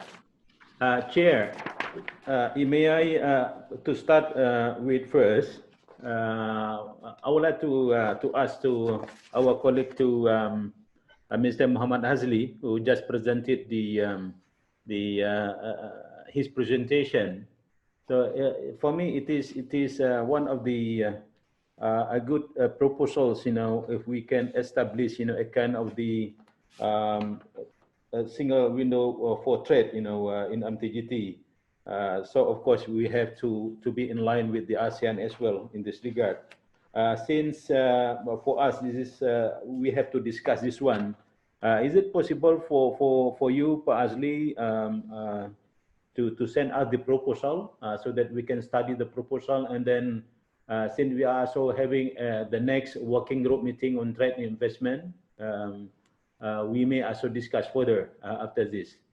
Thank you, Chair. All right. Yazli? Yeah, sure. I mean, I will share with you with regards to the presentation. Would you like me to just go on a bit more with regards to the presentation? Maybe you can highlight how we can move forward with it. Okay, sure. Sure.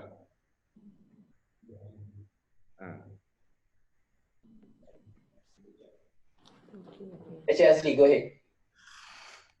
Okay, so what I'll do is basically I'm just going to continue a bit more with regards to what we are proposing. This is the proposed solution on the high level proposed solution that we are proposing. Yeah. So I was at this slide just now, and we were talking about in terms of the proposal. Yeah. I was mentioning about the incentive model that we should look at, because when we provide incentive to all these illegal traders, basically, we would like to make sure that they are being turned into legal. How do we do that?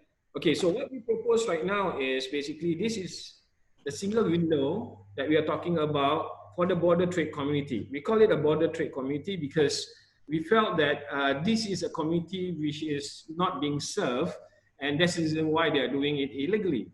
So by having a program for the border trade community, we are able to bring them together between the countries, basically, and try to make them legal. Okay. So as far as we are concerned, you can see that the key modules that we are looking at is, first of all, the user registration. Yeah.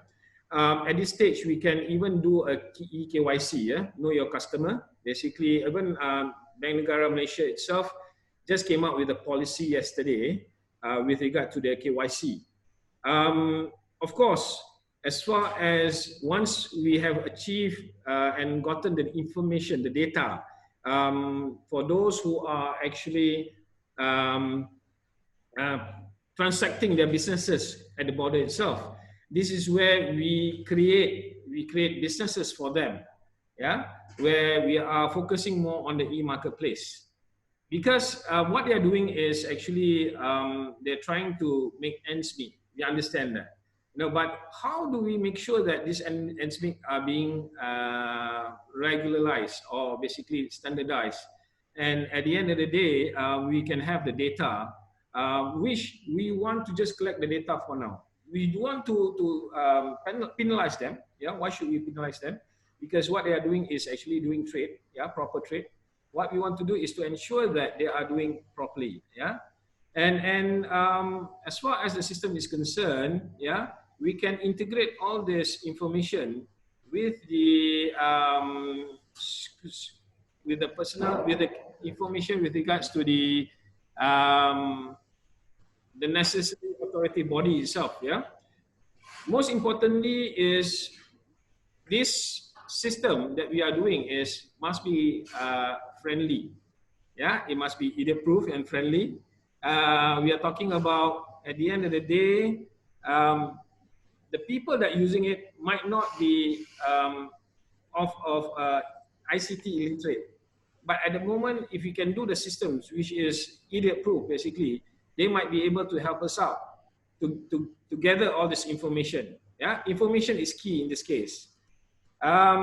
If you can see, this is our conceptual flow, whereby as far as those people that's doing cross-border trade illegally, now we can regularize them in terms of having their ID.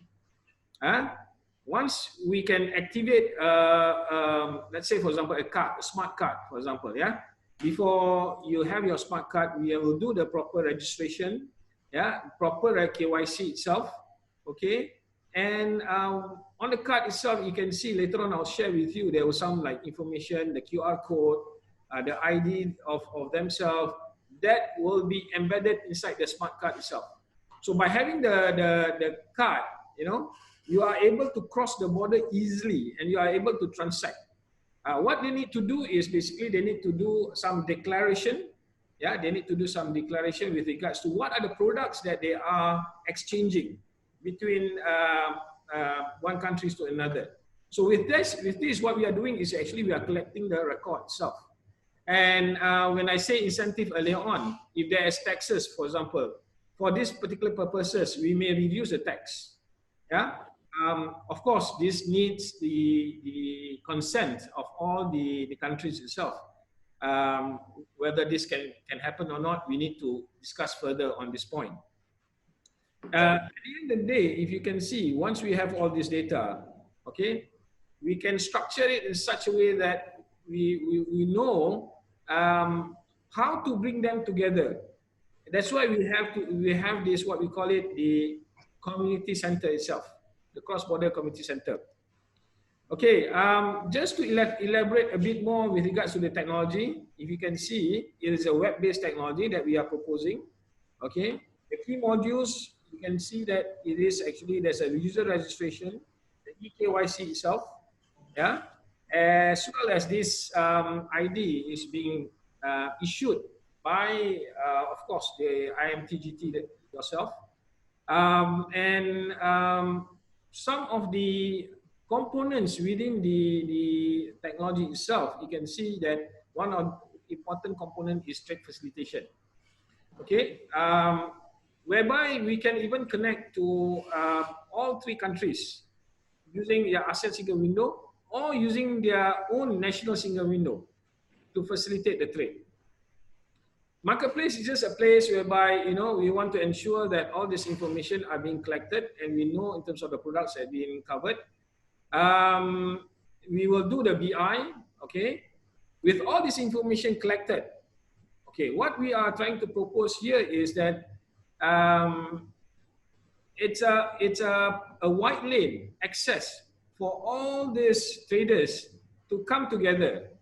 If you can think about, basically, it's actually, the border is huge. Yeah, the border is huge itself. But what we want trying to do is to regulate these people, yeah, to go through the white lane, to declare to us, yeah, both sides, and we will be able to know the information for a start. That means we have some kind of a database. Yeah, okay. Chelsea, okay, I think it is indeed a very technical as well as a good proposal from Dagangnet.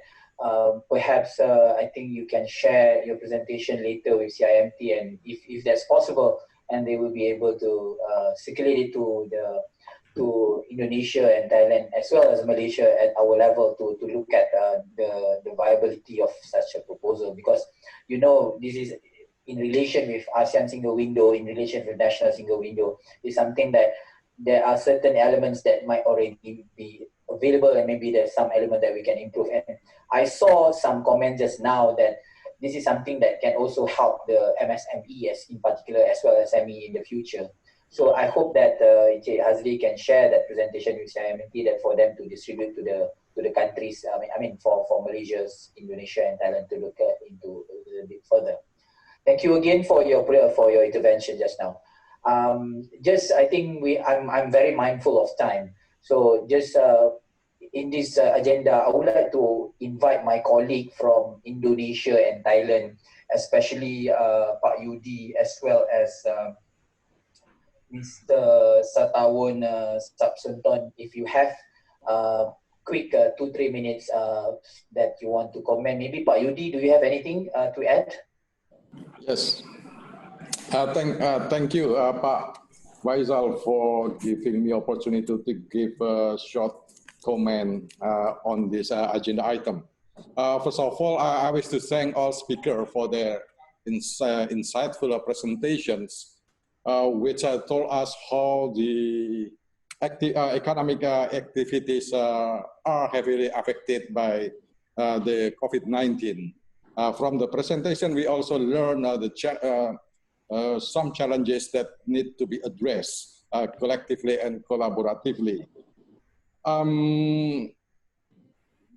I think from the while admitting the difficulties that are being faced by the private sector, one of the positive side of the current crisis, if I may put that way, is the shared views on the importance of the information technology and the digital trade as one of the measures to address the disrupted supply chains and to build more resilient supply chains from disruptions, from the possible disruption.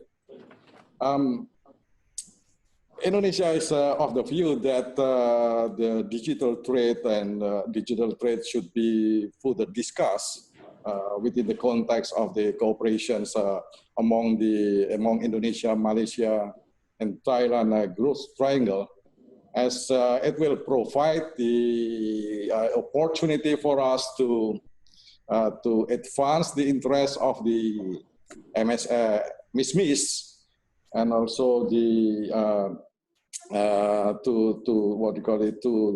to lay a solid ground for the recovery in the post-pandemic.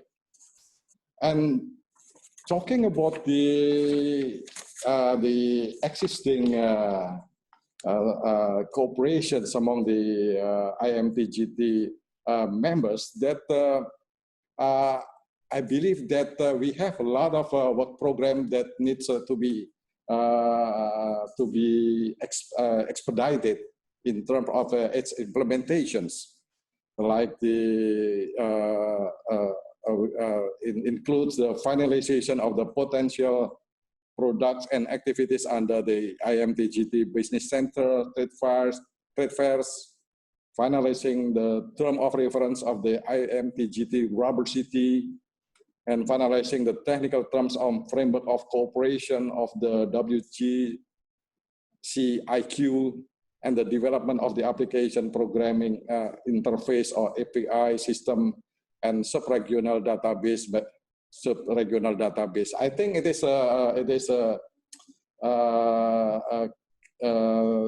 some cooperations that we have currently that need to be expedited their implementation. Lastly, I appreciate the presentation by Pak Hussein on the use of the digital technology. That I agree with the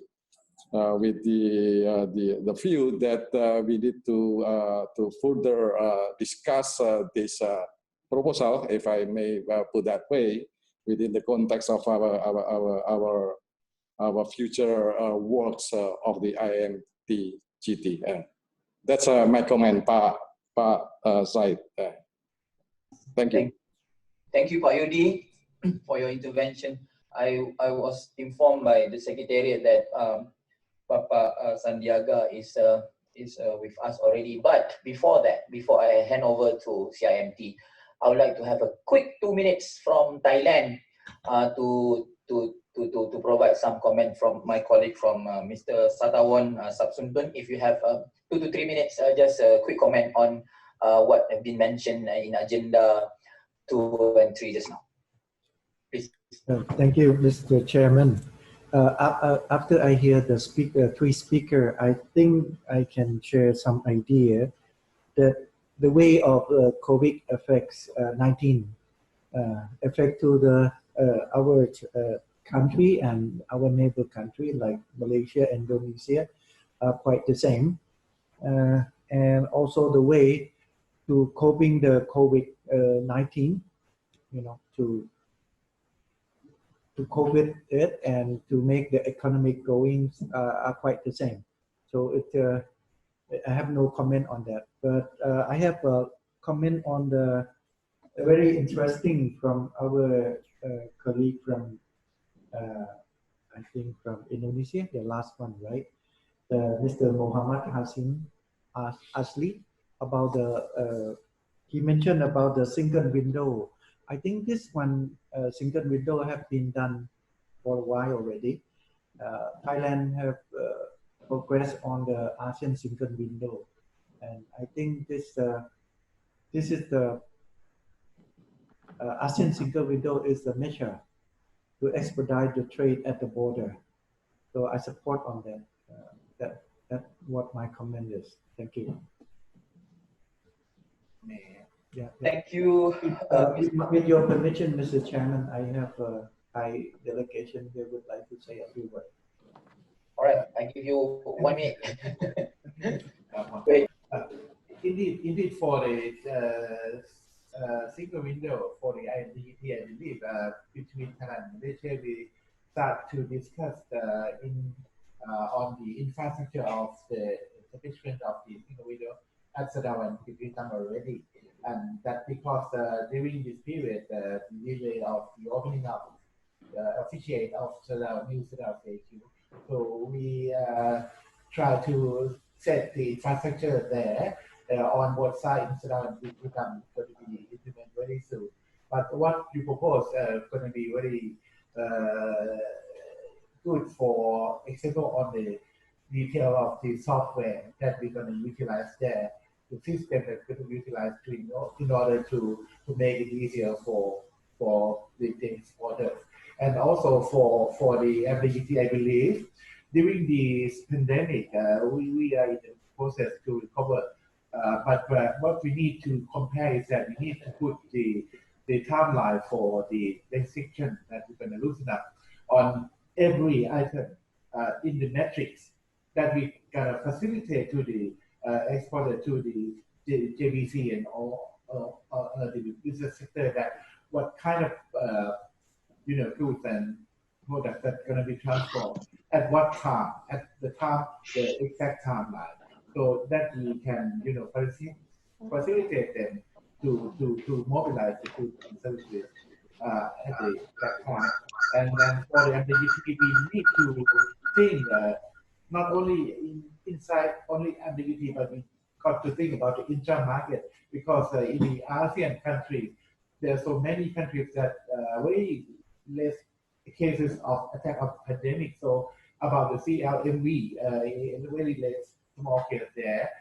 So not only China, but CLMV is a great market for us. So we got to think beyond the GT2 and how can we cooperate among each other, among the member countries, and exchange the market to outside.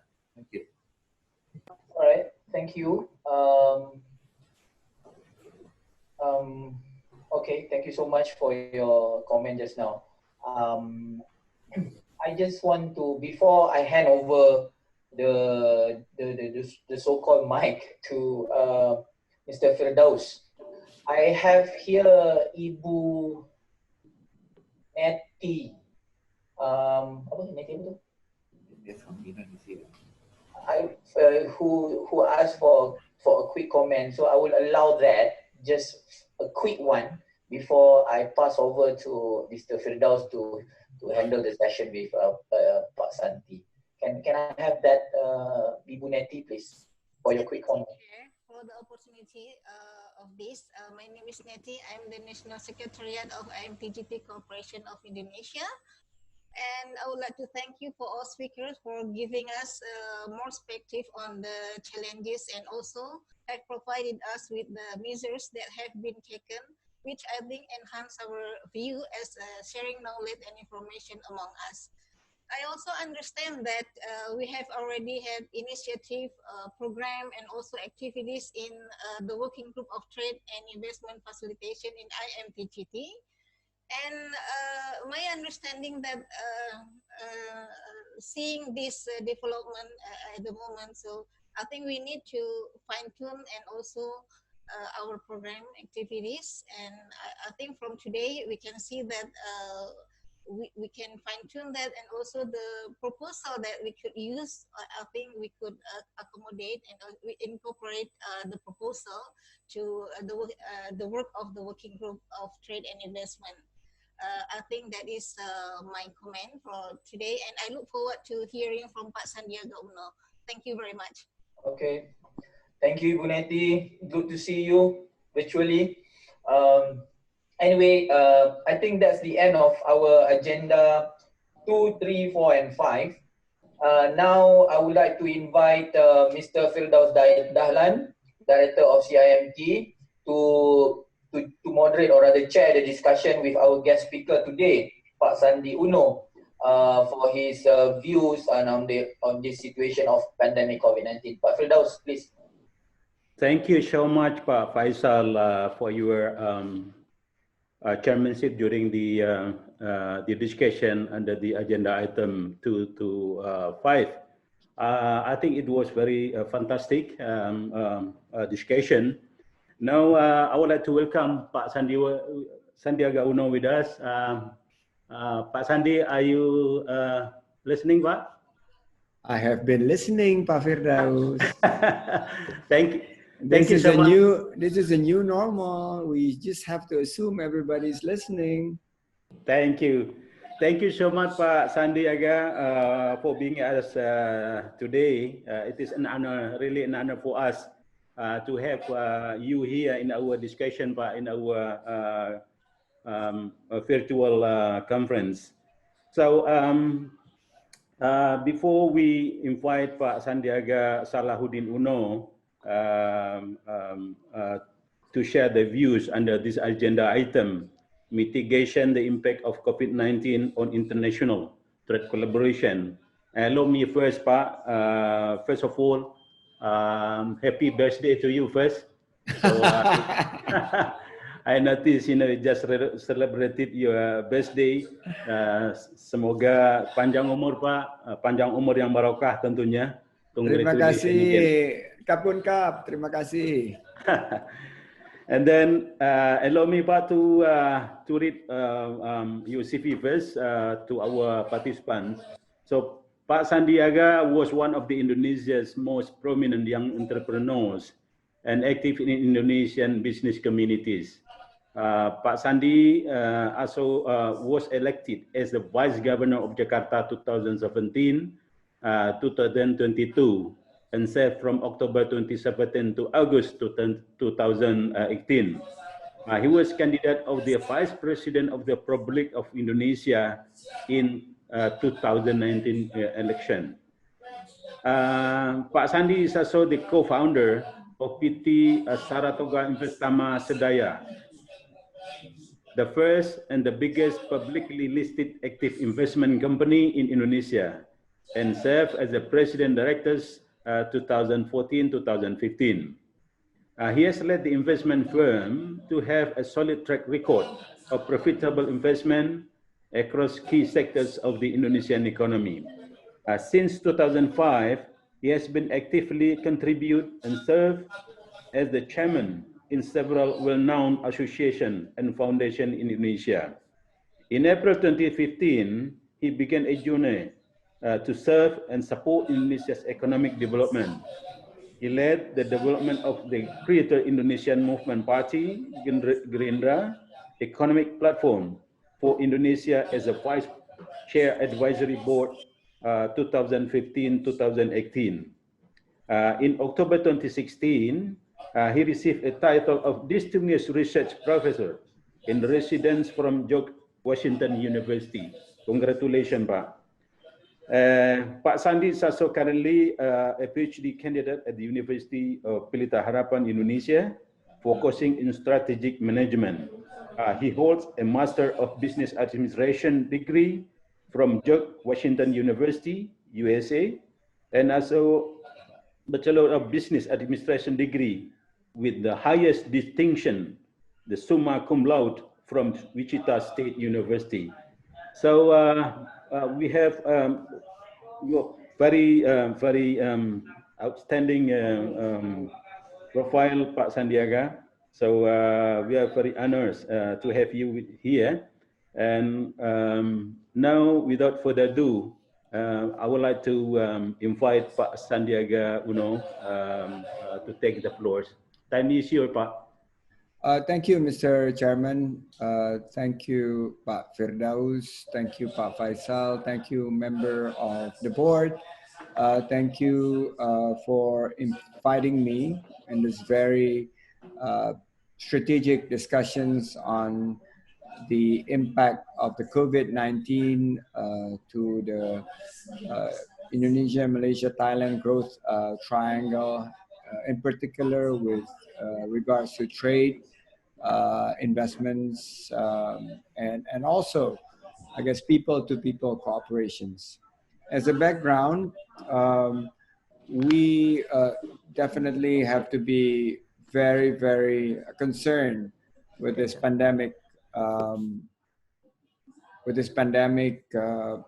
This is not our first pandemic, and it is definitely will not be our last. Indonesia has reported close to 60,000 confirmed cases of COVID-19, close to 3,000 deaths. That's roughly works around 5% of casualties, close to 20,000 of recovered patients as of late June. The government has adopted various containment measures, including temporary bans on domestic and international air and sea travel, screening at ports of entries, school closures, and other restrictions on public events. The government also banned Indonesia's traditional exodus, or what we call mudik. I guess this is equivalent to the traditional Chinese New Year festivities, whereby the largest amount of Muslims at the end of the month of Ramadan travel back to the village. And this banning is a very difficult and challenging process, but it is very necessary to curb the spread of the virus from Jakarta to other regions. Indonesia's growth slowed in the first quarter of 2020 to somewhere around 3%, down from 5% the previous quarter.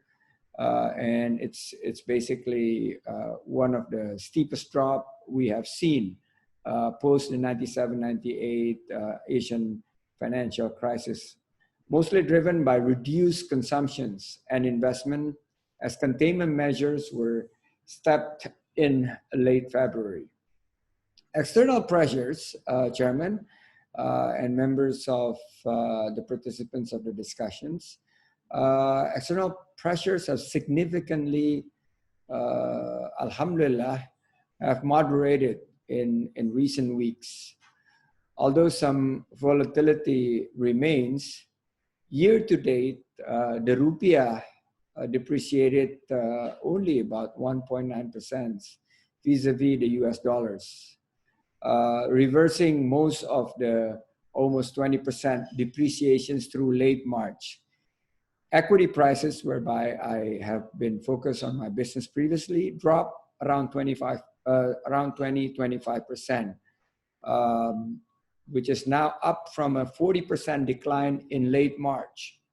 And the yield on rupiah denominated 10-year government bonds increased marginally by 8 percentage points, 8 BPS to 7.1%, which is down from 132.132 BPS spike in late March.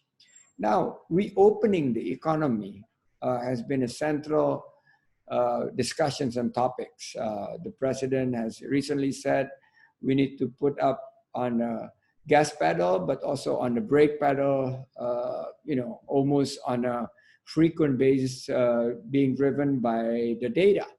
And Indonesia has recently begun easing some containment measures under the so-called new normal. The city of Jakarta, where I used to work, have started transitional phase from large-scale social restrictions on June 5th and further ease restrictions on malls and tourism sites in mid-June.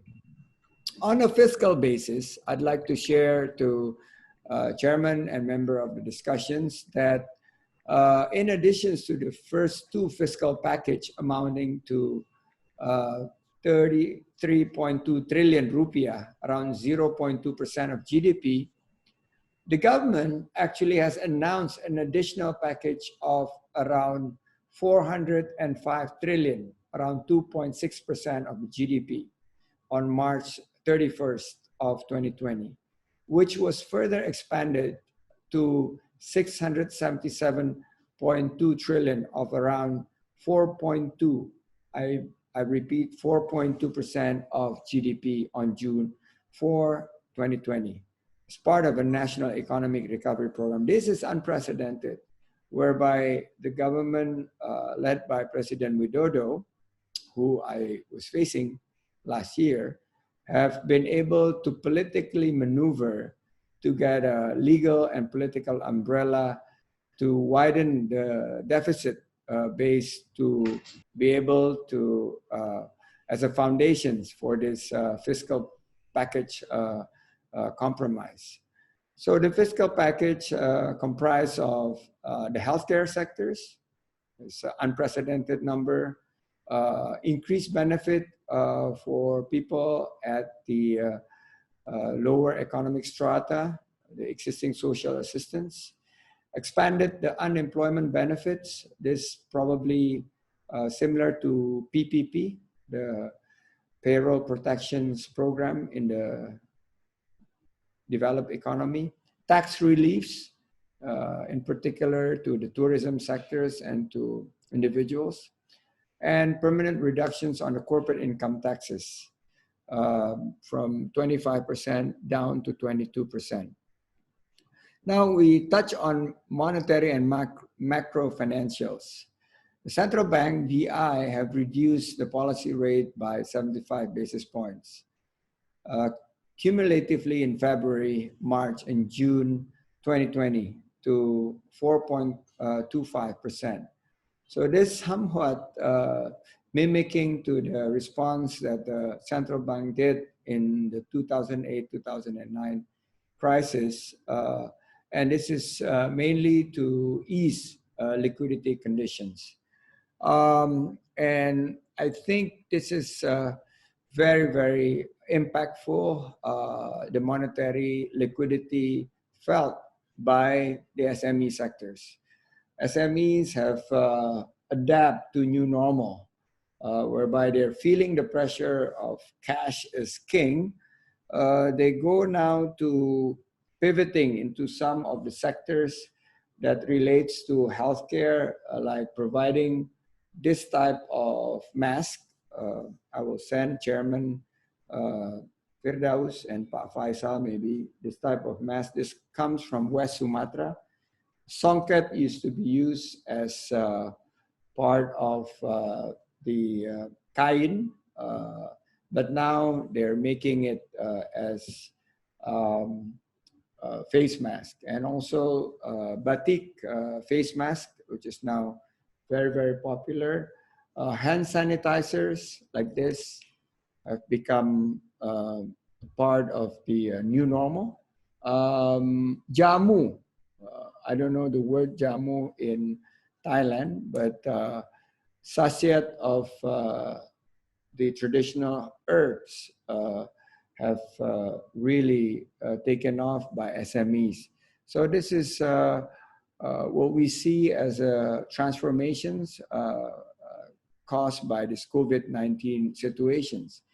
digital companies have taken the lead to also transform the economy to be more connected, more online, and more remote working, as well as teleconferencing.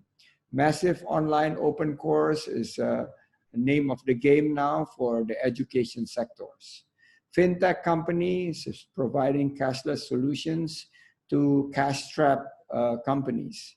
And to ease stock market volatility, the regulator OJK, which is the equivalent of the Security Exchange Commissions, have allowed buyback policy never heard before.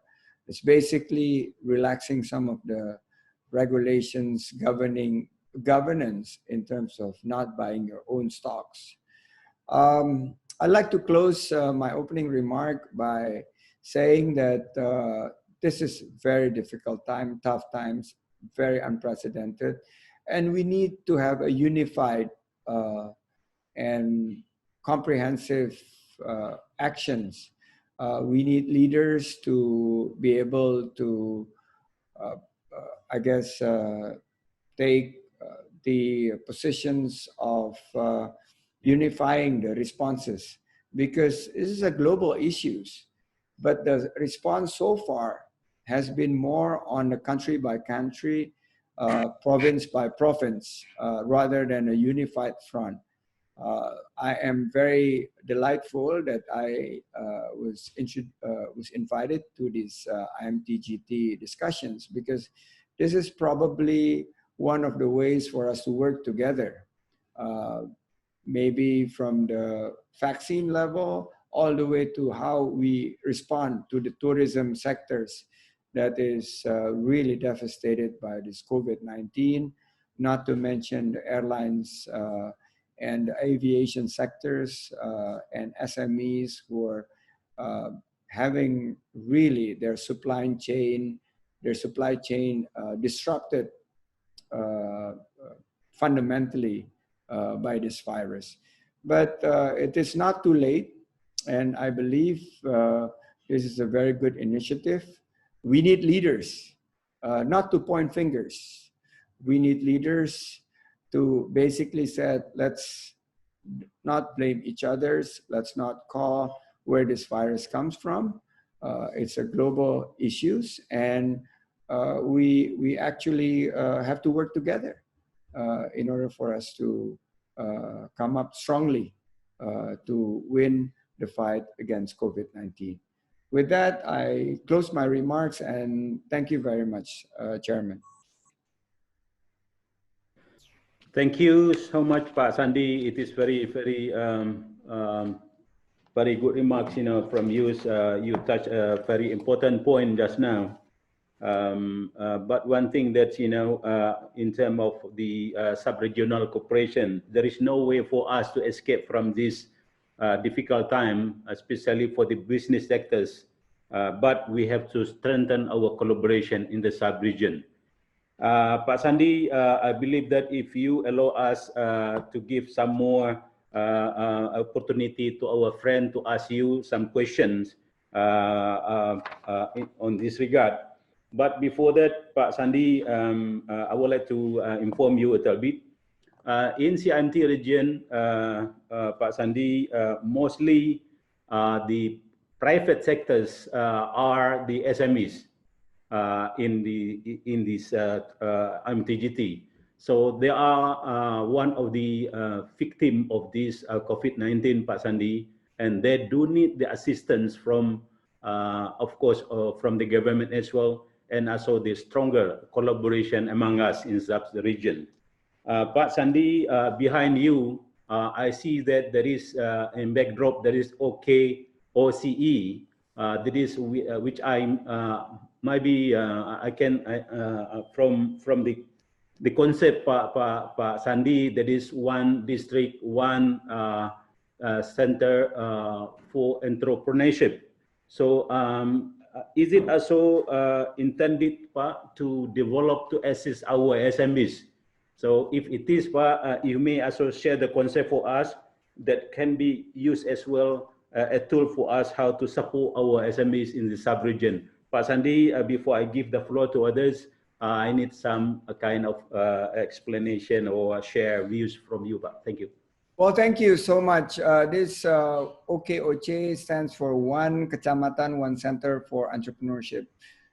Similar to one district, one center for entrepreneurship, and the concept that I pick up from Japan, OVOP, One Village, One Product, and from Thailand, OTOP, One Tambon, One Product.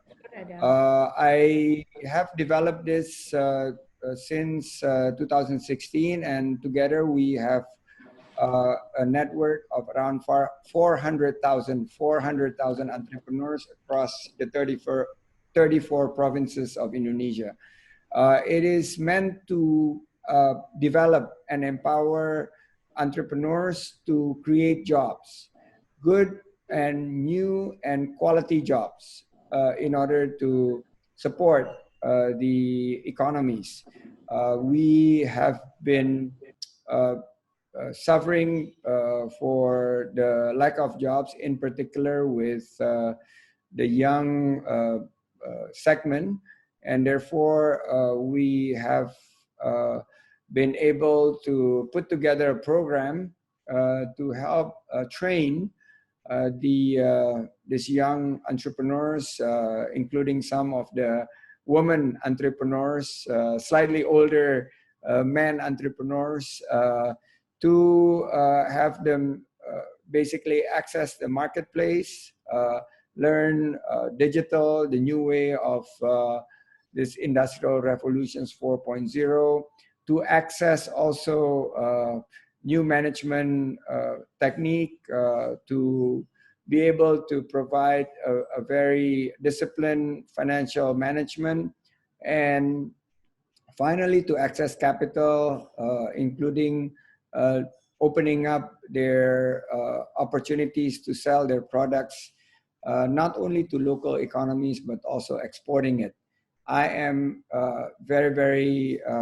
would be very honored if OKOC could be given a chance to work with the CIMT network of SMEs in order for me to basically bridge, because I was an SME before. I started my business when I lost my job in the 97 crisis. I went from 3 employees in 97. After 20 years of basically up and down, our business now have become quite focused on few sectors, in particular the fast-moving consumer goods and infrastructures. We have around 30,000 employees across the industries. So with that, I believe having experience of investing in Thailand and in Malaysia as well, I can offer some of these budding entrepreneurs the necessary skill sets for them to grow. And this is hopefully we could weather this crisis better. Unfortunately, unlike the previous crisis, whereby the SMEs have been the backbone of crisis resistant and the crisis proof sectors, SMEs have been particularly hit hard in the early rounds of this pandemic. They're losing jobs, they have to close their business. So the more reasons for us to work together. Thank you. This is very good opportunity for us, Pak. So as the Secretariat for the IMT-GT collaboration, so CIMT will pursue this later on the concept of OKOCE. How is it possible to be collaborated in the IMT area? That's fantastic. We will pursue this later on. Thank you, Pak Sandi, and I would like to give the opportunity to the other participants for any questions. So, if any from our colleague from Malaysia and Thailand, I see that some of our colleagues there. If you have some question, please just interfere with the microphone.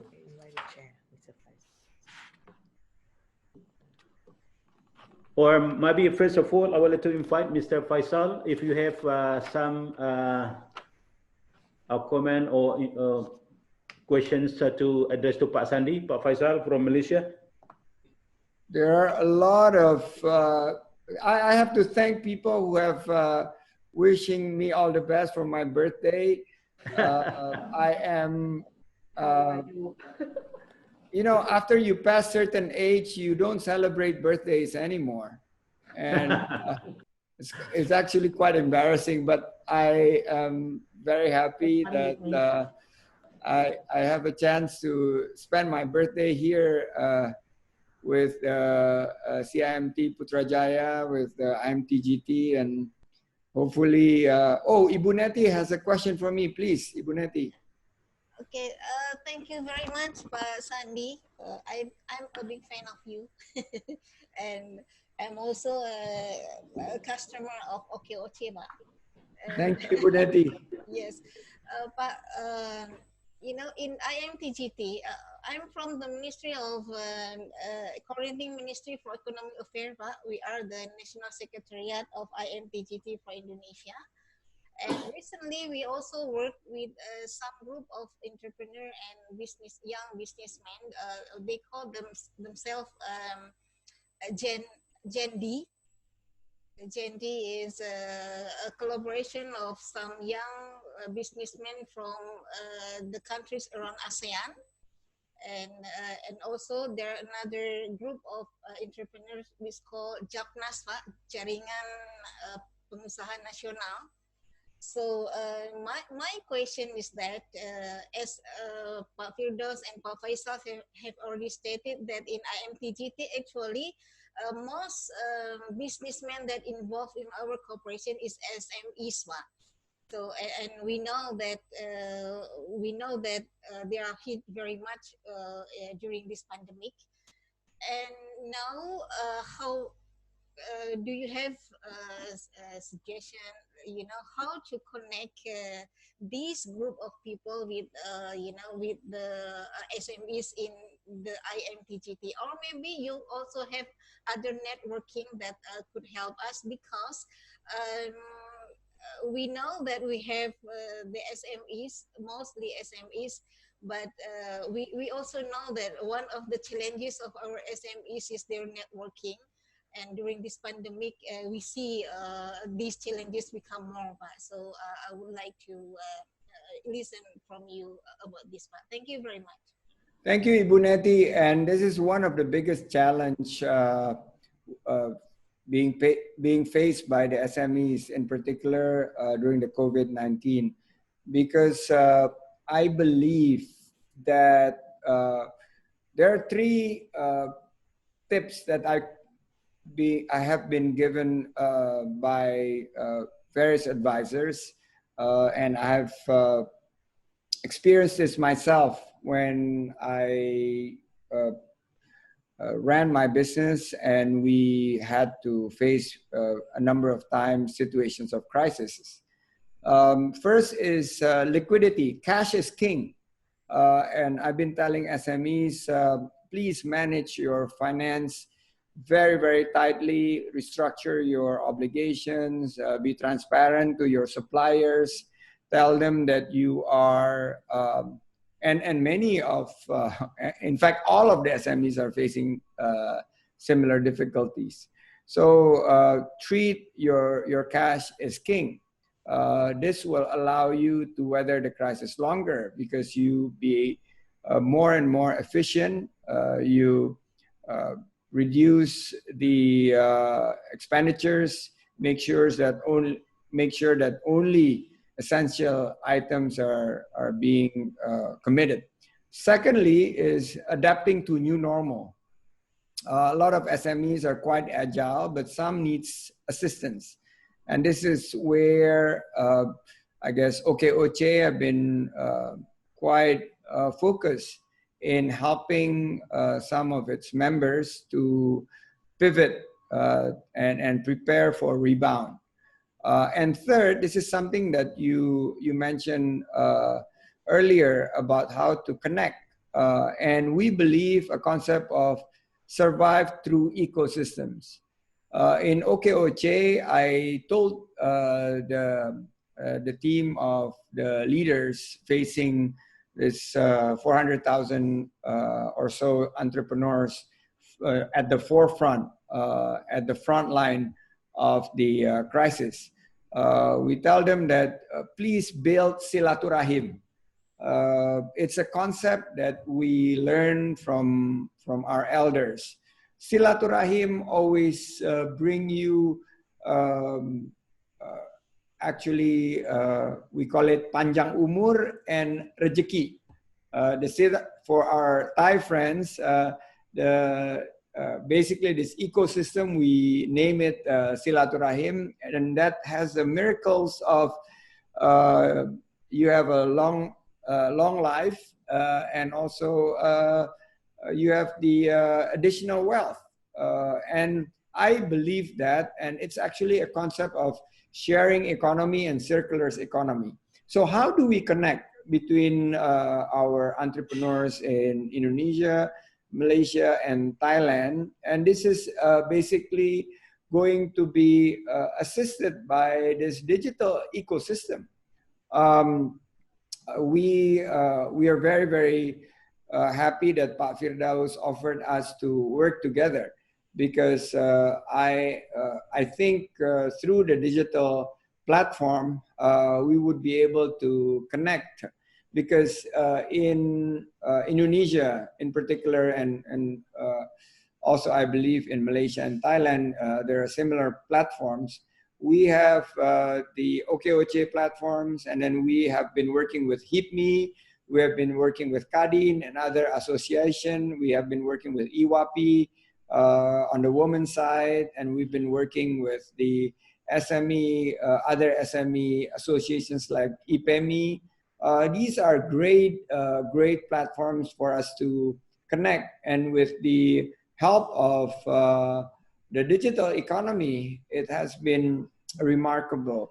We have been able to touch more entrepreneurs using this platform. And Ibu Neti, we could take this discussions offline following this to make sure that we will work together to improve our connectivity, and also working with the coordinating minister for the economic affairs. I've been working with Pak Rudy in your office to help expand this SMEs when I was working with the government. So I think we could work very closely together, improving the network. Thank you very much, Pak. Thank you so much, Pak Sandi and Ibu Neti, for the questions. And I notice here there is also the question from our colleague from Indonesia at the moment, Pak Majid. Pak Majid, are you with us? Yes, Pak. Please go ahead with your questions. Okay. Thank you, Mr. Chairman, for the opportunity. And thank you, Pak Sandi, for the marvelous presentation. Similar with Ibu Neti, I'm also a big fan of you, Pak. And not only because of your previous candidature, but you as a personal, you are a role model for most of us, Pak. My name is Majid, Pak. I'm working with the Director General of Immigration, Ministry of Law and Human Rights in Indonesia.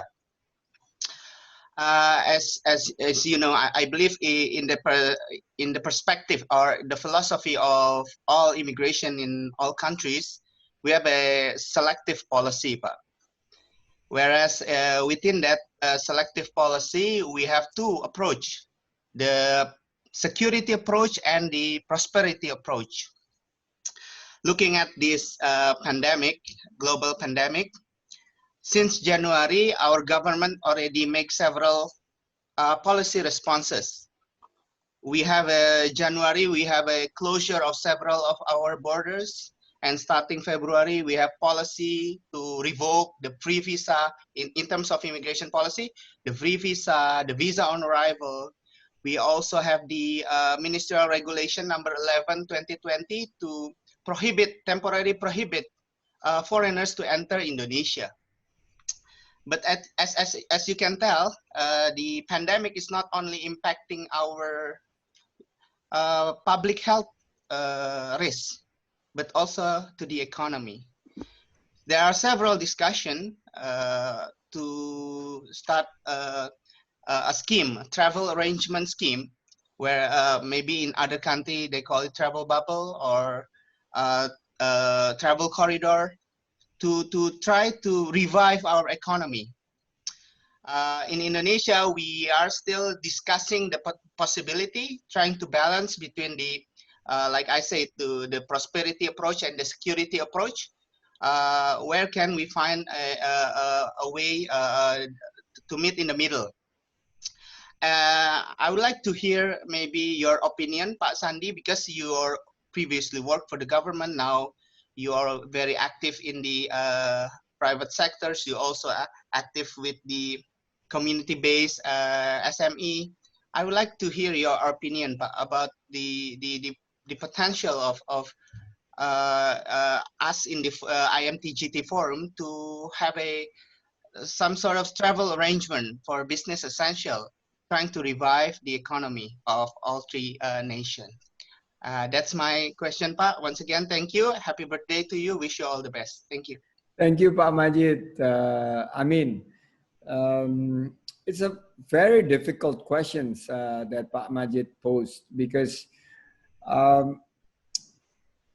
around the world you see a number of cases going up, and the US now is an epicenter.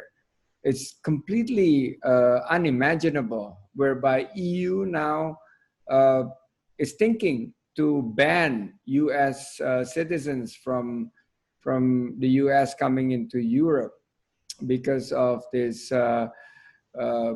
the unprecedented number and new cases coming up in, and it's not even the secondary wave. It's still, we're not done yet with the first wave. So I understand the concern, and I appreciated the government's speedy executions to close our border, and I'd like to thank people at the immigrations of all the countries here involved in order to contain the virus. And until we are comfortable with the, I would say, triple T, testing, tracing, and treatment, and isolate, we don't know where we are, and we need to be guided by scientific data. But this is also the time for us to innovate, because you cannot talk about prosperity, you cannot talk about security, you cannot talk about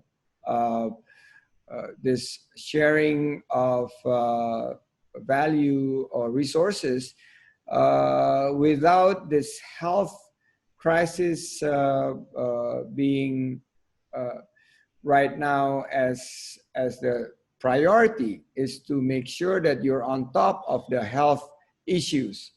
And once that health issue is pretty much mapped and identified, and you're comfortable, the epidemiologists saying that this is probably the right time in terms of the public health risk factors, as well as the impact to the economy. In particular, like tourism employs 10% of our workforce.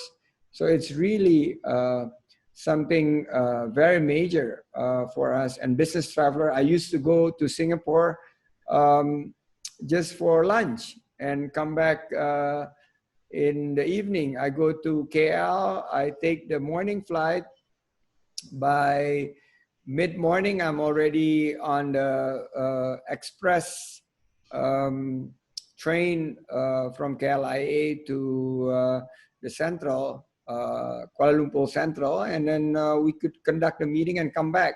But nowadays, to be able to go, I was told that we may need testing result. We may need some additional paperwork. So, Pak Majid, I think we need to innovate to make sure that I guess the approach will be flexible, but to make sure that it is also on the best practice of making sure you contain the virus.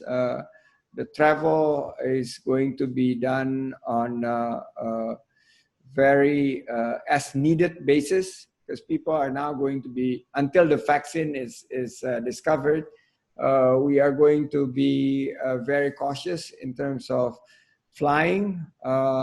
But there are ways for us to grow. I believe the travel industries will be more personalized, customized, localized, rather than this massive, I would say, basically the massive low-cost approach. I think they will be approaching more to the risk factor as well as the resilient in terms of people movement.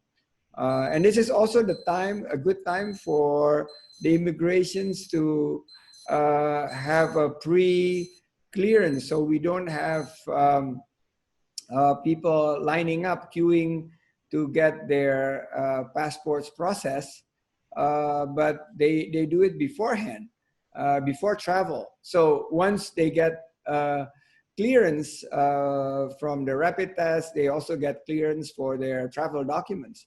So this is something that we need to innovate. You mentioned a bubble.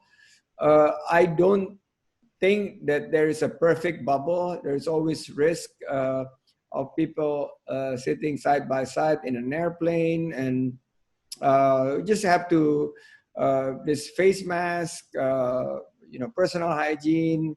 I mentioned all the things related to preventions is going to be needed. And if we could put together the package with this immigrations within the same protocols, it's going to help a lot, because the time that we need to do the testing will be reduced by the time that we need to basically clear our travel documents. Is going to be, I guess, a way of some part of the new normal and a way of going forward. Thank you, Pak Majid. Thank you so much, Pak Sandi. Unfortunately, we are approaching our time already.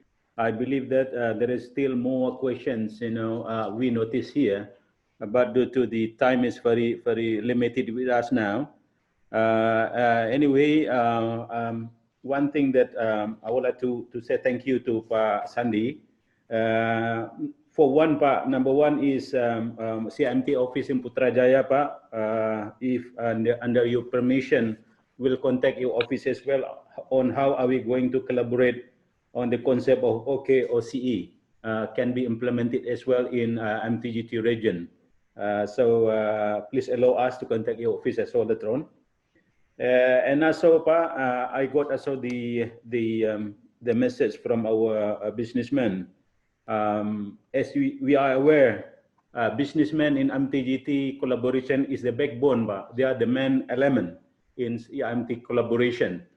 They are waiting, Pak, the new blood coming to this region. Hopefully, through collaboration with your guidance as well, Pak Sandi, as mentioned as well by Ibu Neti just now from Indonesia's National Secretariat, we can develop more our collaboration in coming years, especially in business during this difficult time. So, and last one, Pak Sandi, if possible, also you are become the patron of our GBC business in IMT-GT region due to your huge experience to build up the small business, from zero, and now you have become now the prominent businessman in Indonesia with more than 20,000 employers employees, working with you. So that is something that fantastic, Pak, that our people in the sub-region want to learn more from you. I would be honored, Chairman. I would be honored, Chairman. Thank you very much, and we look forward to cooperating with IMT-GT and CIMT, as well as with Ibu Neti and the National Secretariat. Thank you, Pak Sandi. Having said that, we will proceed to the next agenda item. Allow me to conclude. This will be a comprehensive one, but one thing that we can say that from this discussion today, during this difficult time, there is no way for us to collaborate. We have to collaborate with others in order to minimize the impact of COVID-19 on our economy. There is no country in IMT-GT, including in the world, can overcome this difficult time alone. So collaboration perhaps is the answer for us. So another point, member countries has to take further mitigation measures in order to stimulate, to support our business in coming years. COVID-19 can be contained maybe at the end of this year, but the impact of the COVID-19 can be longer to the year ahead. So in this regard, we have to collaborate with others. During this difficult time, there is always opportunity for us to do business. So digital trade might be one of the answers for this. We would like to support to develop more digital business, digital trade for coming years. For our information in IMT-GT, we have also the e-commerce platform. That is the ongoing project that we are going to develop more.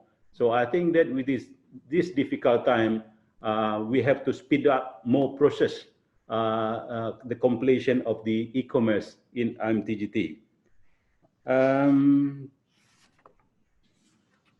I think that's all that I can conclude from our discussion today. Anyway, we will share with you the minute of the meeting. We will send to you accordingly. So by then, honorable distinguished participants, allow me also to invite my colleague Pak Faisal Pak Faisal from Malaysia to convey the closing remarks. Floor is yours, Pak Faisal. Thank you, Pak Firdaus. Just gonna do a quick remark, quick concluding remark.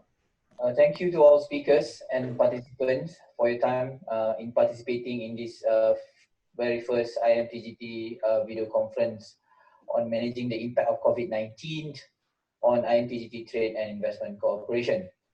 I also would like to thank CIMT for organizing this video conference. I would also like to take this opportunity to thank Pak Santi for being our guest speaker for the day. It is indeed a very good session in learning and addressing the mitigate and trying to find a way to mitigate something that we have not experienced before this.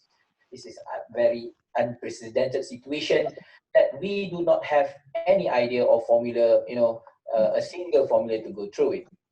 However, we all know that it is very important to save lives as well as livelihood, as what mentioned by the speaker earlier.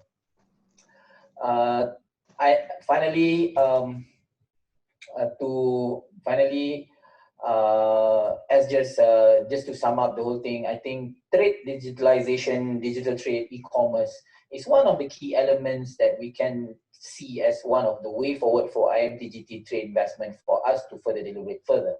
In this sense, I hope we could have more discussion on this subject And perhaps when everything is under control, we can meet physically in the near future to discuss it a little bit better.